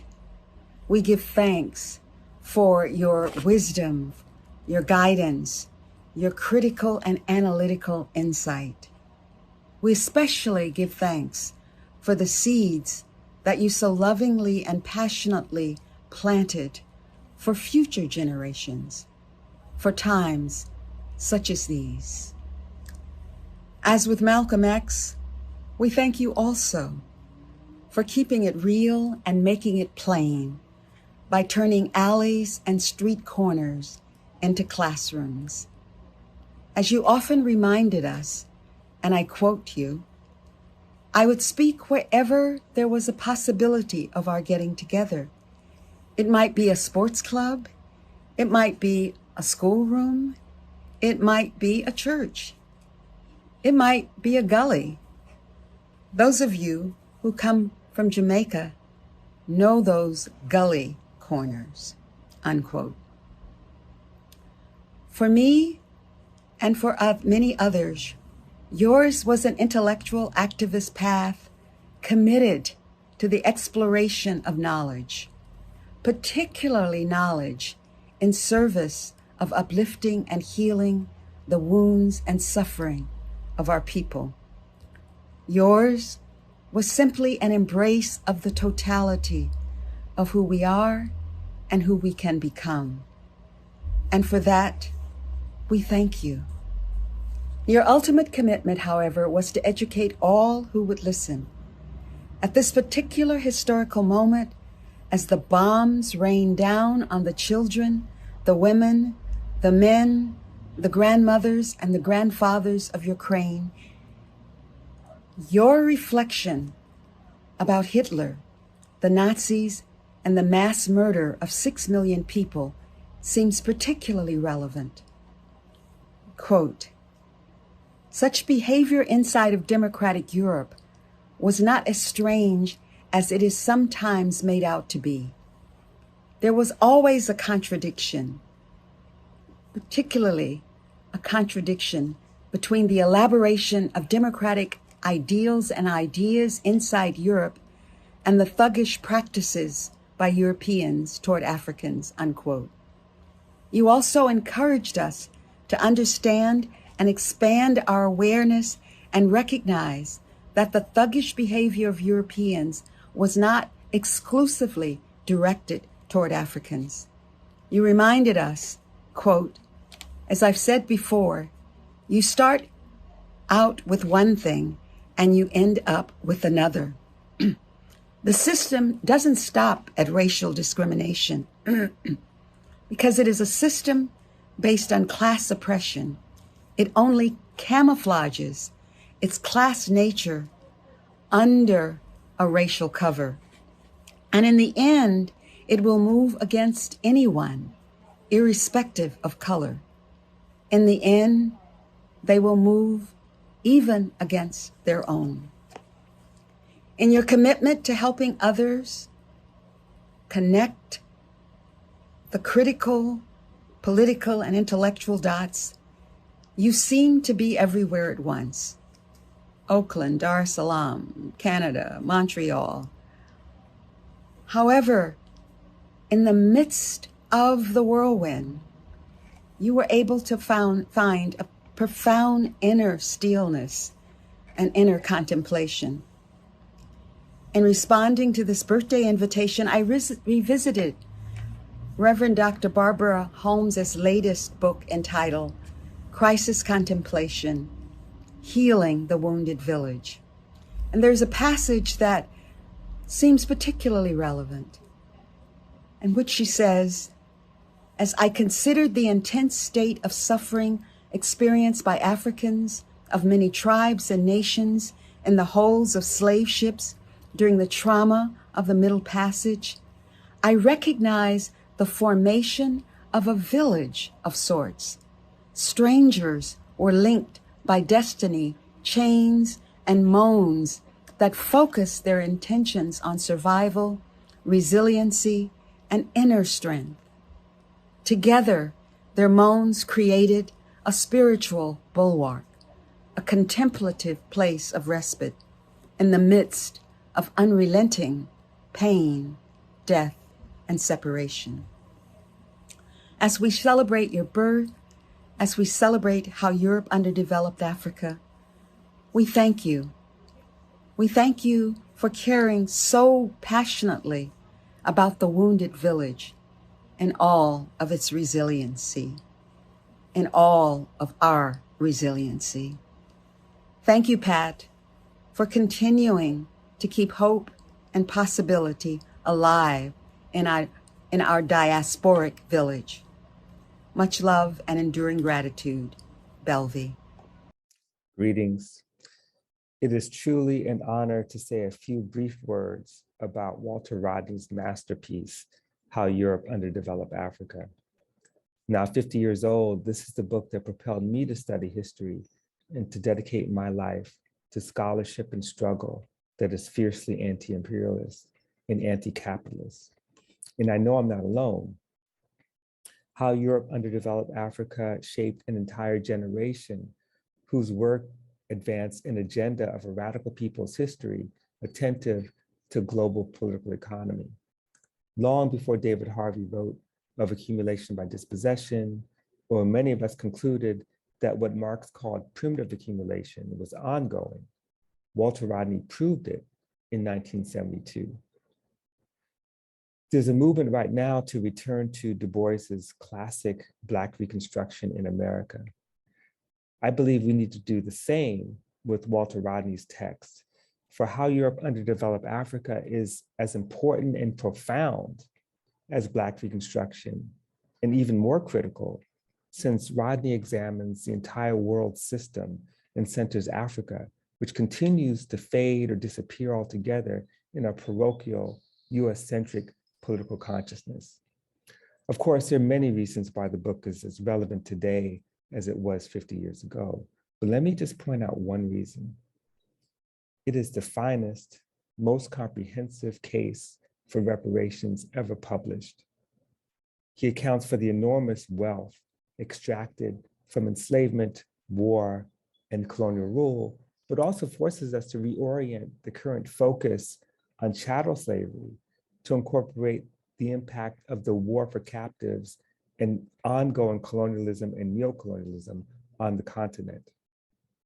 The book demolishes the dangerous argument that Africa was an accomplice rather than a victim of the so-called slave trade, while also showing how colonial states, through taxation, forced labor, depressed wages, military conscription, currency boards and banking, outright theft of land, mineral wealth, and art, the destruction of indigenous social, cultural, and educational institutions generated massive wealth for the colonizers and misery, poverty, precarity, and physical and psychological damage for the colonized. The case for reparations is crystal clear, and the evidence compiled in how Europe Underdeveloped Africa meets and exceeds the UN standards for reparation for victims of gross violations of international human rights law. So I urge all of you, keep this book close to you, give it to others, and read it with others. Support the Walter Rodney Foundation, free the land, power to the people.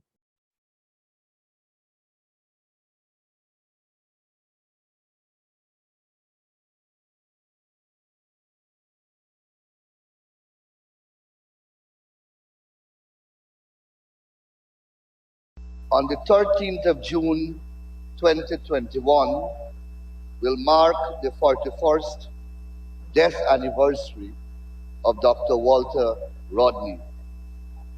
His wife, Dr. Patricia Rodney, and children Shaka Rodney, Kanini Rodney Phillips, and Asha T. Rodney Esquire, have requested the assistance of His Excellency President Dr. Mohammed Irfan Ali and the Government of Guyana to formally honor the life, legacy, and contribution of Dr. Rodney to Guyana, and to finally set the public record straight in relation to certain matters surrounding his tragic death. Today, the privilege is mine to announce that His Excellency the President and the Government of Guyana have acceded to this request as part of the historic step of bringing a level of closure to the Rodney family with respect to the death of Dr. Walter Rodney.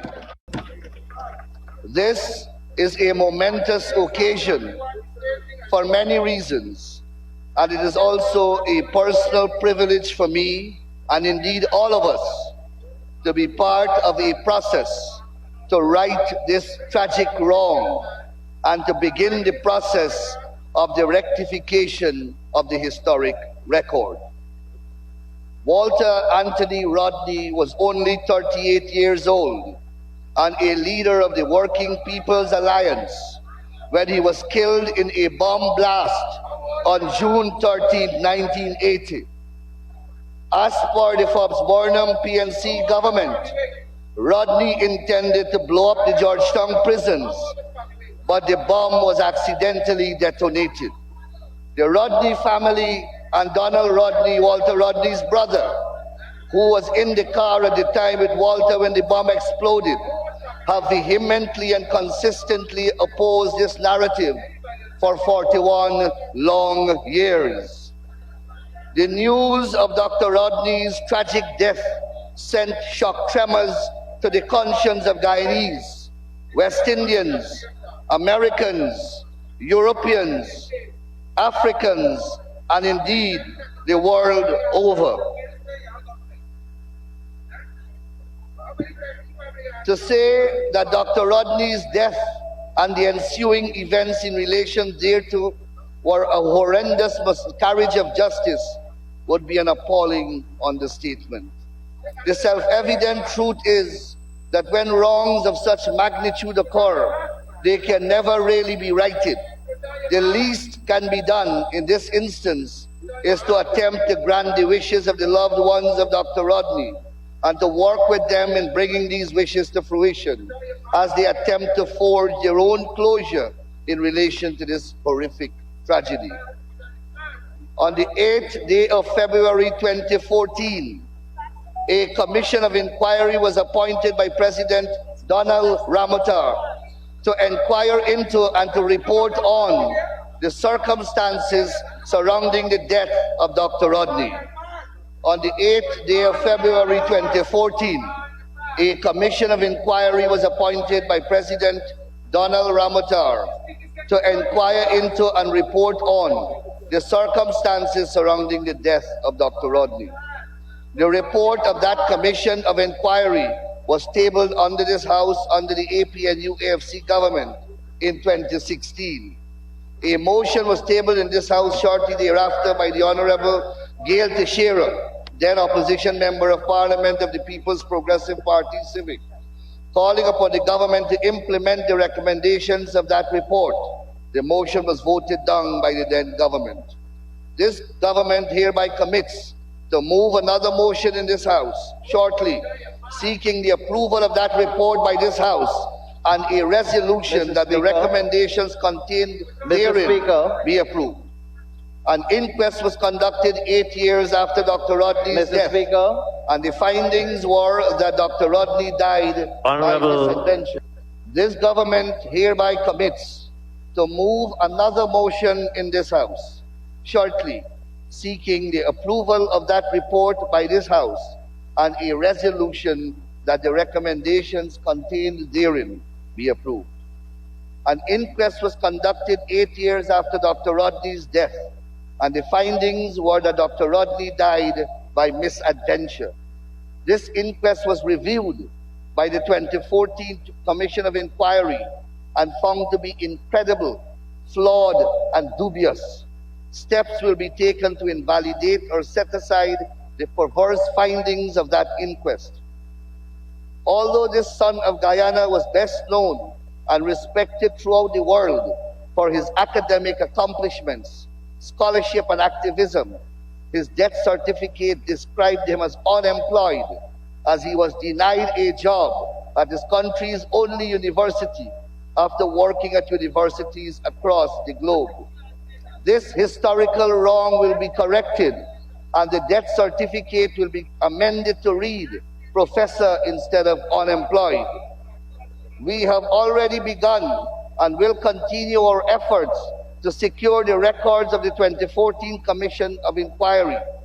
Those records will be digitized by our National Archives, recently renamed the Walter Rodney National Archives, in collaboration with the Walter Rodney Foundation and the Atlanta University Center Robert W. Woodruff Library, Atlanta, Georgia, and copies of the same will be housed at that institution as part of the Walter Rodney Papers and Special Collection. The Rodney grave site and memorial are currently being managed collaboratively between the Rodney family and the National Trust. Today, I am proud to announce that they will be declared national monuments and fall under the administration of the National Trust. One of the greatest tragedies flowing from Dr. Rodney's death is the loss of his scholarship to the people of Guyana. His children's books that celebrate the cultural heritage of Guyanese, Kofi Badu out of Africa, and Lakshmi out of India, shall be placed on the national syllabus by the Ministry of Education and in the hands of primary and secondary students across this land. Additionally, his other major works, including a history of the Guyanese working people, Guyanese sugar plantations in the late 19th century, and how Europe Underdeveloped Africa shall be made available to the Library of the University of Guyana. The Walter Rodney Chair at the University of Guyana will be re-established. It is common knowledge that Donald Rodney was in the car with Dr. Walter Rodney on that fateful evening and is also a victim of this tragedy. This included a perverse conviction by a magistrate court, the burden of which Donald Rodney carried for the past 41 years. Fortuitously, only recently the Court of Appeal of Guyana set aside that conviction. Every effort will be made to remove and expunge all public record that intimate any level of guilt or wrongdoing by Dr. Walter Rodney in relation to June 13, 1980 tragedy. For too long, Dr. Walter Rodney's death has been the subject of an irreverent misdescription. It was not a misadventure, it was an assassination, a great stain on our republic. This sadistic misrepresentation of Dr. Rodney's death certificate prevented his family from recovering not a blind cent from his insurance policy, the only financial provision he made for his family, his wife, and 3 infant children. This desecration must end now. His death certificate will be amended to delete the word misadventure as the cause of death and substitute, therefore, the word assassination. In this regard, it is opposite that I refer to the findings of the commissioners in their report in the 2014 Commission of Inquiry. They state, and I quote, "We have no hesitation in holding that Gregory Smith was responsible for Dr. Walter Rodney's death on the 13th of June 1980, and in so doing, he was acting as an agent of the state, having aided and abetted so to do by individuals holding positions of leadership in state agencies and committed to carry out the wishes of the PNC administration," unquote. One of the key findings was stark, I quote, "Dr. Walter Rodney was a man of large and significant stature, both in Guyana and beyond, and at the time of his death, he could only have been killed in what we find to be a state-organized assassination with the knowledge of Prime Minister Burnham in the Guyana of that period," unquote. In all democratic societies, there are fundamental laws by which the civil rights of citizens are acknowledged, recognized, and protected. Our Constitution, as it did in 1980, sets out these fundamental rights and freedoms and protections. They include the right to life and provisions to secure the protection of the law. Dr. Rodney was denied these basic, inalienable, but fundamental human rights. Expectedly, Dr. Rodney's death has had a lifelong and lasting impact on the Rodney family, Donald Rodney, and indeed on Guyana. As such, the government of Guyana adopt these measures as simply the right thing to do. As Attorney General and Minister of Legal Affairs, and on behalf of His Excellency, President Dr. Mohammed Irfan Ali, and indeed the government of Guyana, I join with the people of Guyana in expressing sorrow to his widow, Dr. Patricia Rodney, and 3 children, Shaka Rodney, Kanini Rodney Phillips, medical doctor, and Asha T. Rodney, attorney at law, and also to his brother Donald Rodney. I have personally spoken with them to convey the government's position on this matter. I thank you, Mr. Speaker. Thank you very much, Madam Moderator, members of the Walter Rodney family, members of the foundation, distinguished ladies and gentlemen. It is indeed a privilege for me to have been afforded an opportunity to join this august complement of distinguished people to reflect and indeed celebrate the life of Dr. Rodney. And we are doing so after you heard the presentation which I made on behalf of the government of Guyana, rectifying many of the historical wrongs that have been committed against Dr. Rodney. And permit me to say that it has been a great privilege for me to have been afforded an opportunity even to be slightly associated, more so having played the role that I have played in bringing whatever solace and semblance of justice that can be brought to the horrendous tragedy suffered by the Rodney family. I want to say that the government of Guyana, and I have to distinguish the government of Guyana by saying that the People's Progressive Party, civic government of Guyana, as opposed to the other government of Guyana, has always enjoyed a great relationship with the Rodney family. Dr. Rodney, during his lifetime, was a close ally of the People's Progressive Party, and in activism in the 70s, the two parties worked closely together in their efforts to struggle against the Forbes-Burnham dictatorship at the time. Rodney was a very close ally of Dr. Cheney Jagan, the founder of our political party, and Dr. Rodney joined us on several occasions when we also faced the brutality of the Burnham dictatorship. One singular case that comes to mind is the trumped-up charge of murder against the PPP activist Arnold Rampersad, where Burnham directed that the jury trial be transferred out of Berbice to Georgetown, a PNC-dominated area, so that they can secure a conviction of murder against an innocent man, Mr. Arnold Rampersad. And they tried him 3 times, and they still were unable to get a conviction before an almost all-black jury. This was an Indian man, and Burnham was really exploiting the racism and the racial divide in Guyana. And Dr. Rodney came out as an Afro-Guyanese leader, and he spoke right across the length and breadth of Guyana to Afro-Guyanese, begging them not to convict an Indian man because Forbes-Burnham is asking them to do so.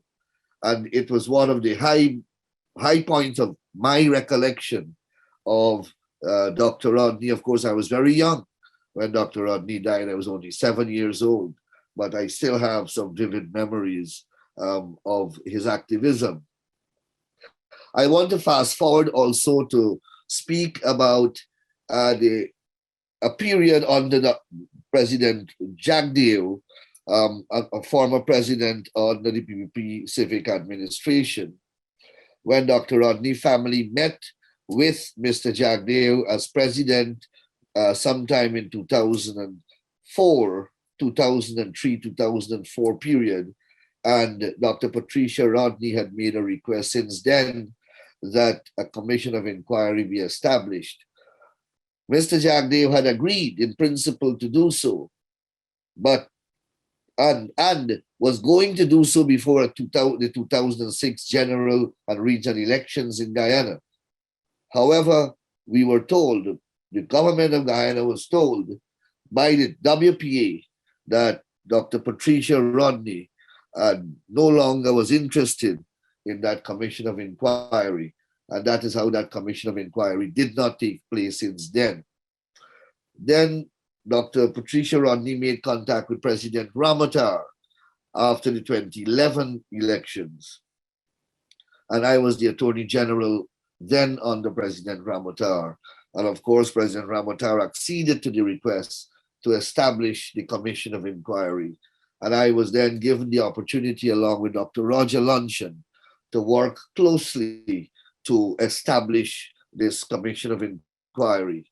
And before the Commission of Inquiry was concluded, we lost the government in 2015. The Commission of Inquiry was still ongoing when we lost the government. Of course, when the other government came in, the APNU AFC, which is a consolidation of the PNC and the WPA, they truncated the Commission of Inquiry, they starved it of its resources and caused it to abort. Many important witnesses were left to testify, and perhaps we would have had greater clarity had the commission continued to its natural end Unfortunately, that was not done, but we have the statements. We have the statements from those people who didn't get an opportunity to testify. And among the things that I said in that statement, which I read in the parliament, is a commitment to compile those statements and to hand it over to the Rodney family for digitization. This morning, I have begun to work, since Thursday. First of all, let me say the overwhelming response that I have received from across the globe. And I was telling Asha in our conversation earlier, when I was doing the Commission of Inquiry in 2015, in 2011, 2014, the number of persons that made contact with me from Africa was amazing. And it shows the impact, decades after his death, that Walter Rodney continues to have in different parts of the globe.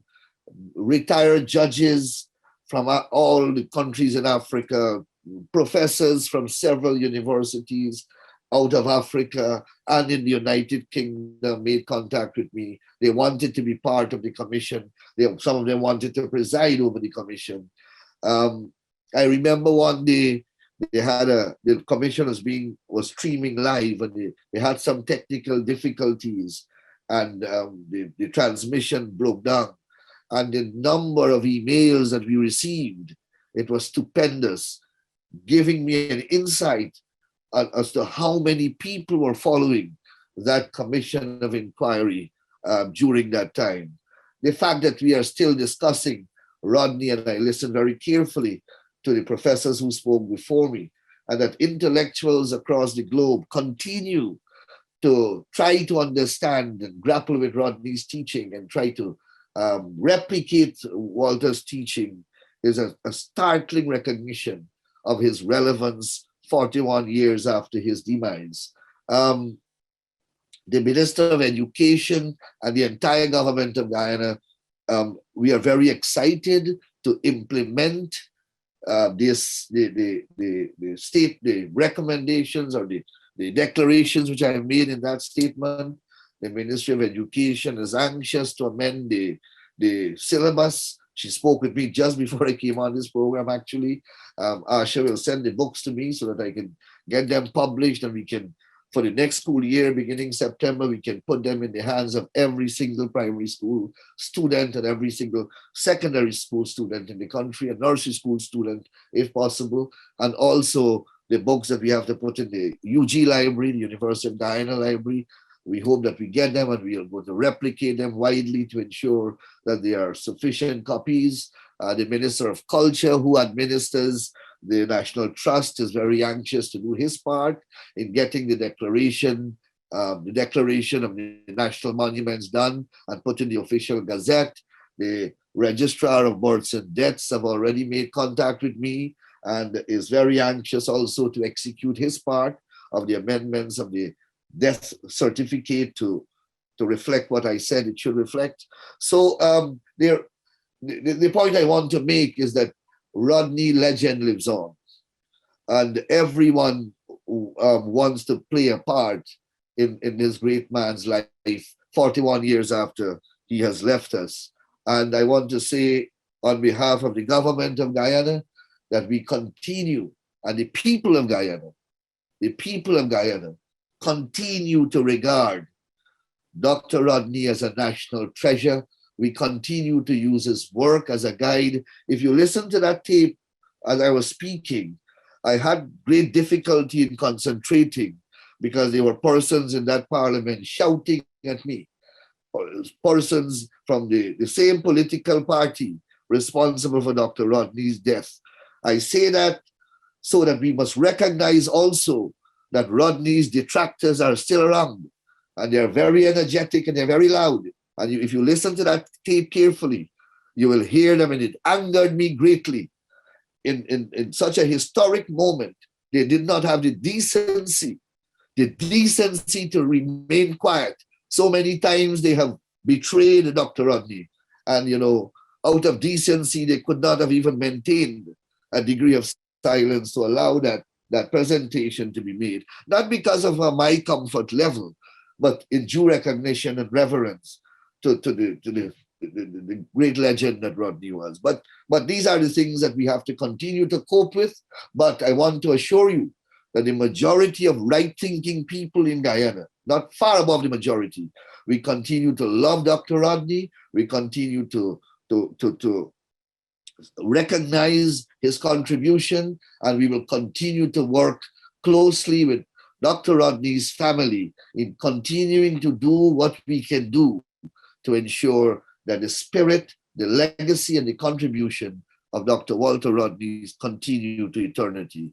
I thank you very much, and I want to thank you for affording me an opportunity to spend some time with you on this great occasion. Thank you. Consider all protocols observed. Greetings to all the attendees in Guyana, in the Caribbean, and further afield, for what I consider to be at the same time a solemn occasion and a celebratory one. In the short time available, I'm not going to speak for long. I think we've had a great deal from the family about the support they have received from others and about the travails that they themselves had had to endure.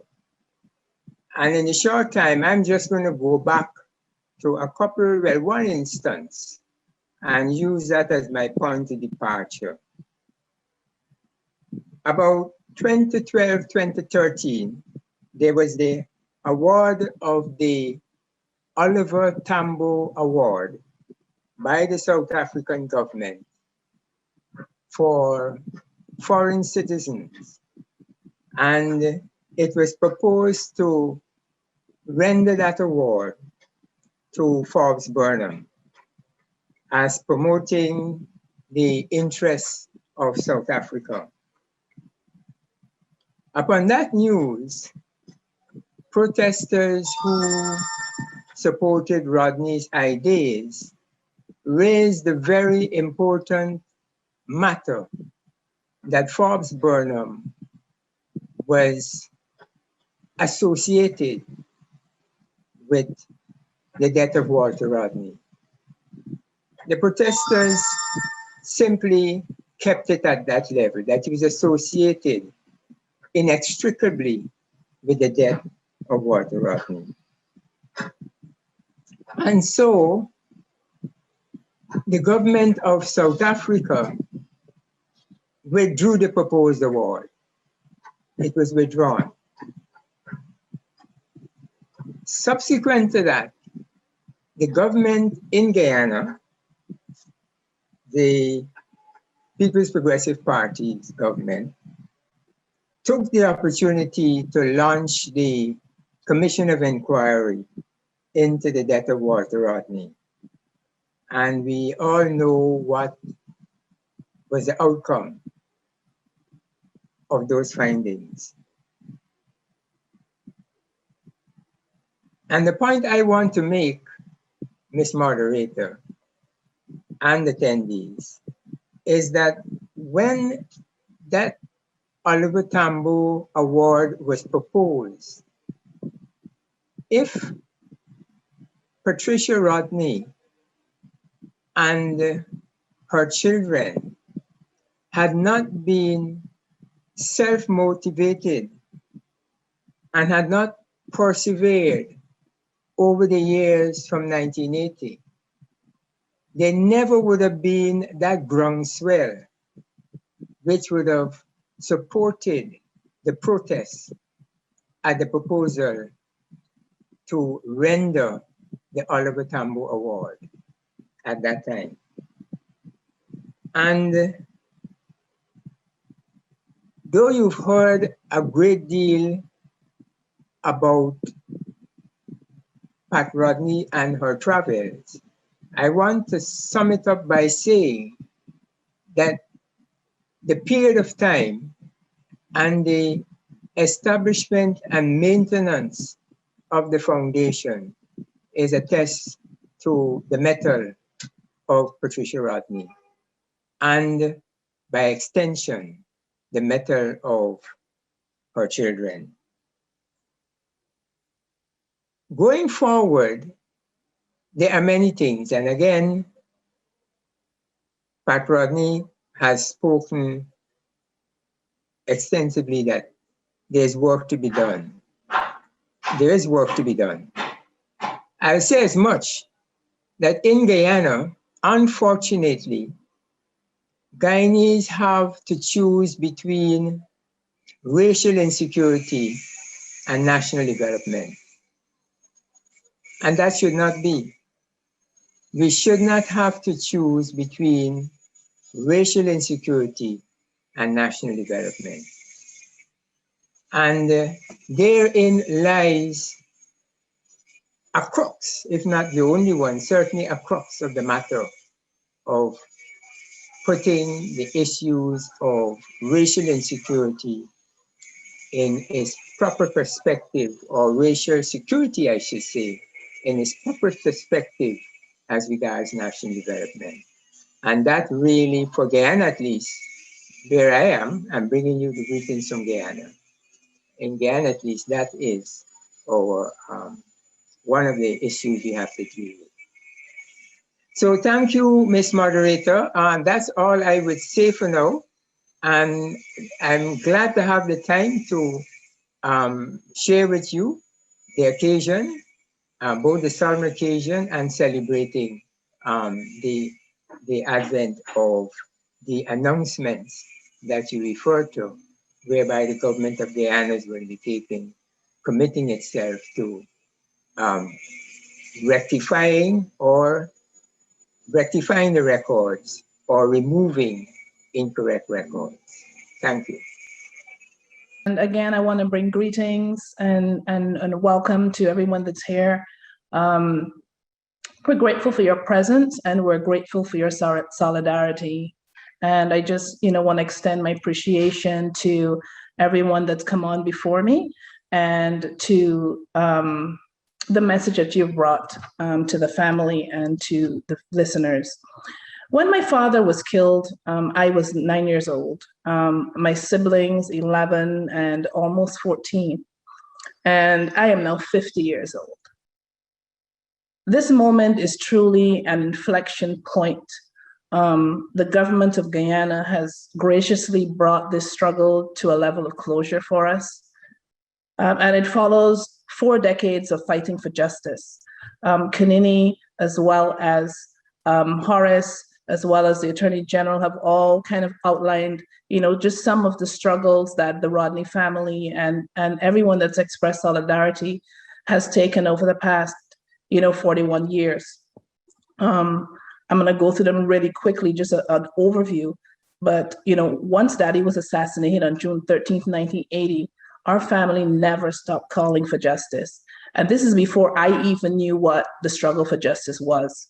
My mother struggled, my brother struggled, my sister struggled, as we all came into an understanding of what had happened to our father.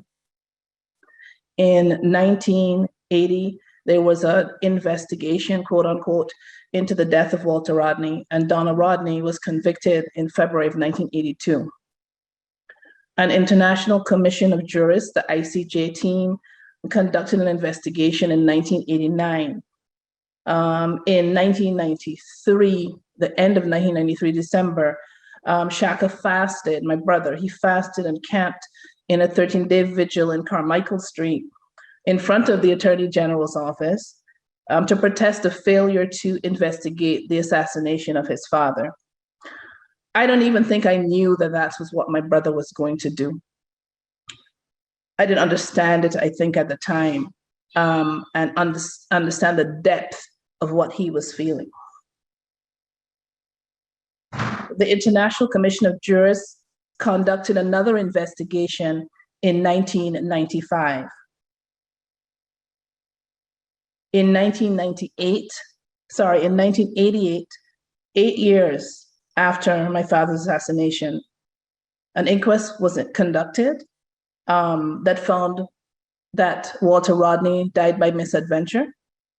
And that process and those findings were objected to.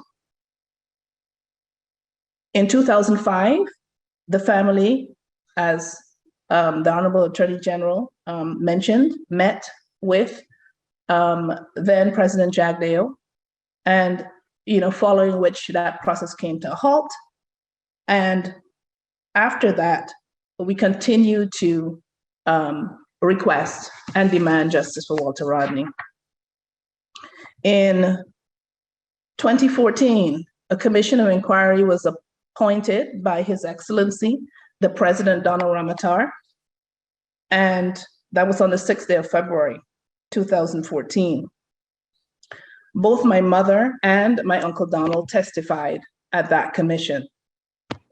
The commissioners were Sir Richard Cheltenham, Chairman, Mr. Seneth Jairam, SC, and Mrs. Jacqueline Samuels Brown, QC. There were 11 sittings with 66 sessions and evidence from 31 witnesses. The family was represented by Attorney Andrew Pilgrim, who you will hear from later, and Donald was represented by Attorney Keith Scotland, who will also join us later. The commission was abruptly terminated in 2016. We were shocked, but not surprised. We protested it, but it did not matter. The commission was shuttled, and a report was ordered to be issued immediately, and the commission was closed. The government again changed, as Attorney General Nanlao mentioned, and we continued with our requests, which were then heard. Uncle Donald may lay out, as he comes later, the additional struggles it took for him to finally reverse his conviction. And that was just a few months ago. These are the milestones, and I can't elucidate well the numerous conversations, calls, meetings, conferences, research, legal research, worry, stress, anxiety, pain for each step in the process. That brings us to June 10th and now to today. Justice should not know any color or any political affiliation, but unfortunately, it often does. The Attorney General said two things in his statement that are poignant. First, this is to clear the perverse historical record. And secondly, it is the right thing to do. Angela Davis said, if Walter Rodney's assassins were under the impression that they could arrest the flow of his ideas by destroying his body, they could have never been more wrong. You assassinated the man, but not his ideas. I keep this bookmark with me. It sits on my desk because I am reminded of my father, and I'm reminded that he lives, that he is living history, that he lives with us.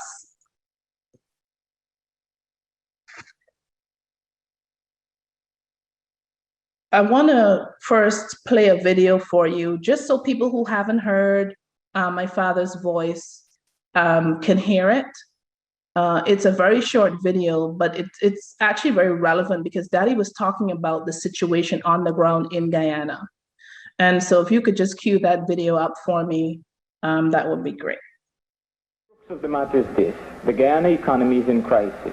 But over and beyond that, the working people are in the greatest financial and economic straits because the burden of oppression is constantly shifted down onto the shoulders of the working people. It is absolutely essential for the well-being of the nation as a symbolic entity, and more particularly for the well-being of the working people as real living beings, that we should address ourselves to the problem of race, and that we should transcend rather than ignore the problem of race.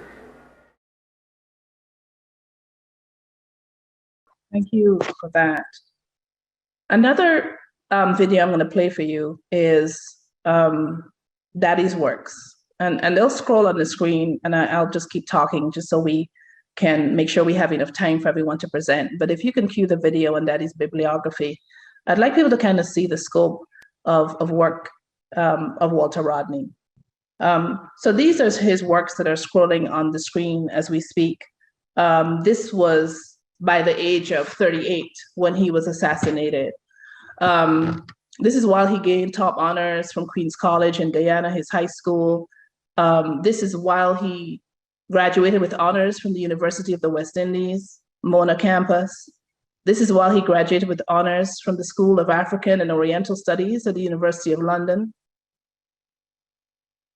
Shaka was born on July 5th, 1966 at noon in the UK. And by 2 p.m. on the same day, Walter Rodney successfully defended his thesis, A History of the Upper Guinea Coast.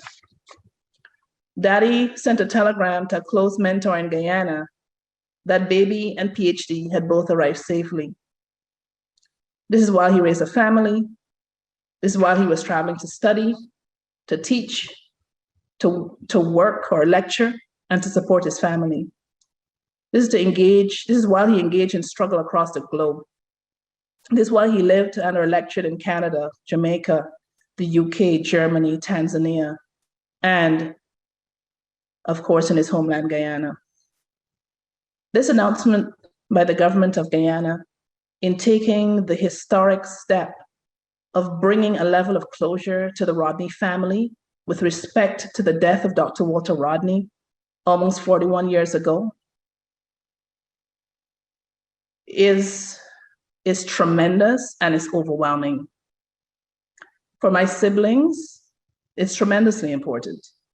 For my uncle, only he can describe what this respite means to him. For my mother, it is critical, as both she and my father will be 80 years old next year.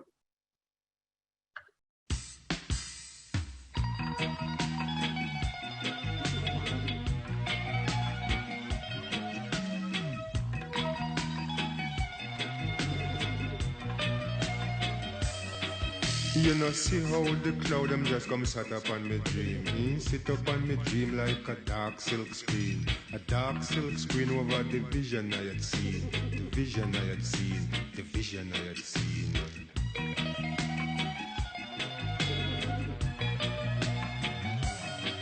Some may say that Walter Rodney was a victim of hate. Some will say that him gone through heaven's gate. Some will say that Walter Rodney shouldn't take up his true weight and go carry it on him back like him did wear him on a rock.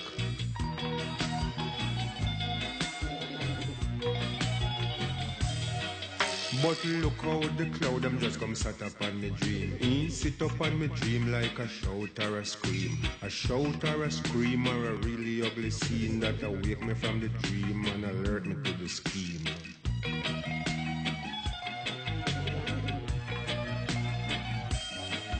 Some may say that Walter Rodney was a prisoner of fate. Some will say that him gone through the hero's gate. Some will say that Walter Rodney couldn't take his true weight, so him take it off him back and go put it on him lap and go fall in a trap and so Burnham get it drop.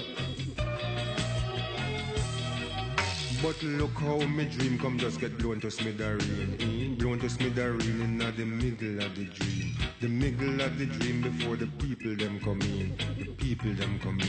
The people them come in.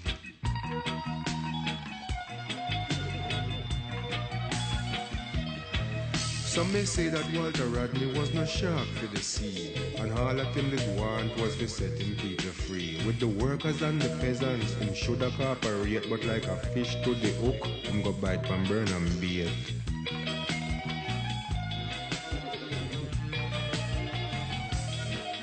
You know, see how me dream come just get blown to smithereen. Blown to smithereen in the middle of the dream. The middle of the dream before the really crucial scene. The really crucial scene when the people them come in.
thank you so much for having me here today. So thank you to the Rodney family and the Walter Rodney Foundation. And I am delighted to be in discussion with Dr. Patricia Rodney, who is one of my heroes alongside Walter Rodney.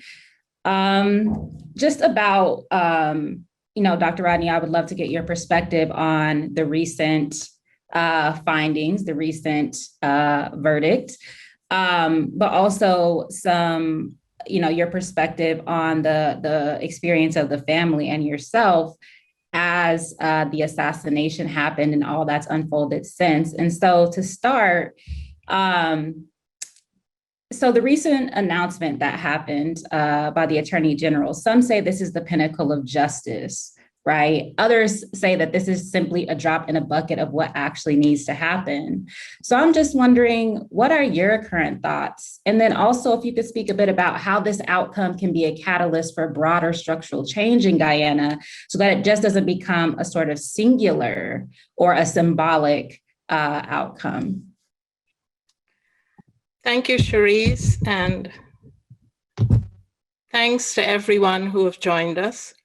All protocols acknowledged. When we got the news, it was very overwhelming because we had planned for another session talking about Rodney's assassination and seeking justice. So it's been 4 decades of struggle for this family. So hearing that news in itself was a victory, not just for Walter Rodney, but a victory for freedom fighters around the world. The task has not been completed. This is the beginning of a long process, as the Attorney General spoke to. And I want to thank the Government of Guyana and the people of Guyana for making sure that this continues for everybody, because one of the things Walter Rodney fought very hard for in Guyana and succeeded in doing was bringing the races together, bringing the working peoples together.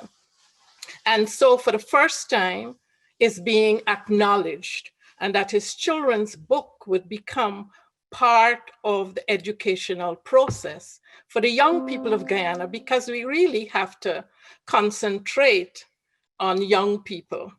Some of us, I don't think, will ever change our views.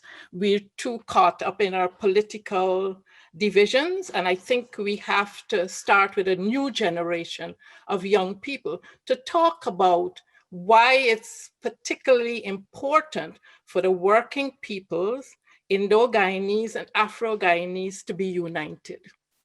The country of Guyana cannot function unless this happens. There will be no development unless this happens. So I'm heartened by the progress we've made because this has been a long process for us in many, many ways, psychologically, physically, emotionally, financially. Walter Rodney, as everybody knows, was killed at the prime of his life, 38 years old. He had celebrated his 30th birthday in March and was assassinated. And I've always insisted on using the word assassinated. He wasn't killed, he didn't die, he wasn't sick. He was assassinated by the state. And I continue to use that word. And I'm glad that is being reflected, that that's what happened. And as Asha has said this, we've tried to have a commission of inquiry. In 2005, when for the first time the entire family visited Guyana, there was a celebration, a 25-year celebration of Walter Rodney's life and legacy. And I was assured that it would happen. When I got back to the US, I was told that, well, I wasn't told. I saw in the newspaper that Mrs. Rodney said she wanted the inquiry to be canceled. I immediately wrote and called the president and told him I had never given anybody that permission to speak on my behalf. But it was too late. It never happened. And then in 2014, under the former president Ramatar, a commission was established, and we know that. And I encourage people to go and read the report. because people make statements without really reading. I mean, people talk about Rodney without really reading his work. So I think it's important that this forum is being held in a way to clear the air, to give us a chance to begin to heal, because I don't think we ever healed. We survived, we did things. I'm so extremely proud of my 3 children because without them, I could not have done it. And I have the deepest respect for single mothers because I know I walked that road. And it's not easy, but I think I've raised, and I don't talk about the professions, I talk about the people they are, the qualities they bring to this family. Because I've always told them, your father did not leave you any wealth, but what he left you, no money can buy. And that could never be taken away from you. And I'm so proud of them. I'm so proud of my grandchildren. I think Walter would have been extremely proud of all of us. And this path has been a marathon. It was never a sprint. And we know there's much more to be accomplished. There's a lot of work now to be done. So I just want to say thank you to you, Cherise, to all the young people who have engaged with us. This is what Walter Rodney was about. He wasn't about accolades. He never intended to be a martyr. He just contributed his life to the working peoples everywhere. I couldn't understand his love for the Guyanese people. I mean, it was tremendous. Sometimes I would be frustrated because he did everything to make sure that the working peoples would have a better quality of life. And I hope that this administration would continue to make sure that the ordinary workers in the country, not the petty bourgeoisie or hangers-on, but the working people who really produce the wealth of the country are compensated effectively and efficiently.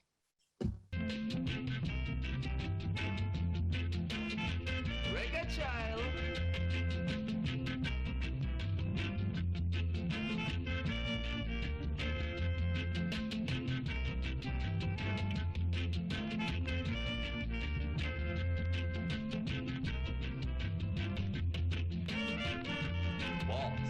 Boss.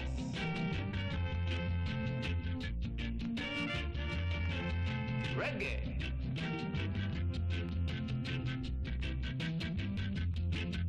To be black with ambition in Jamaica, it's a dangerous thing.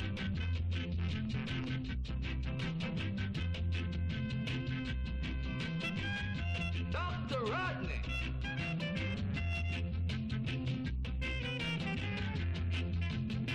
Step it.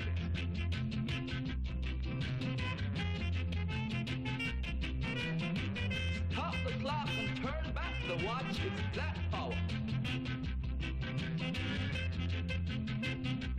Boss.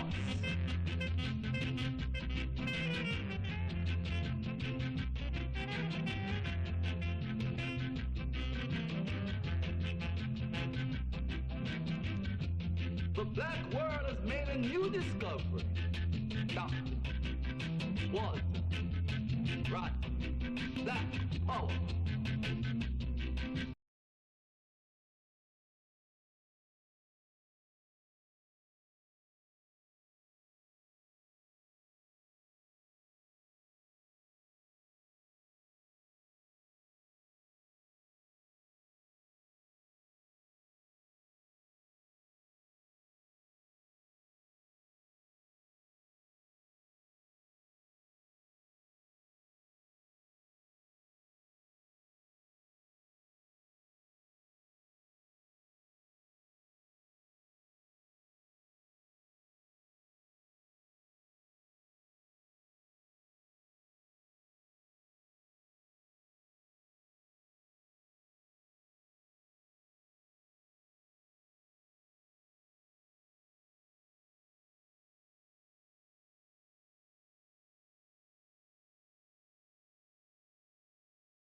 not just a man, no.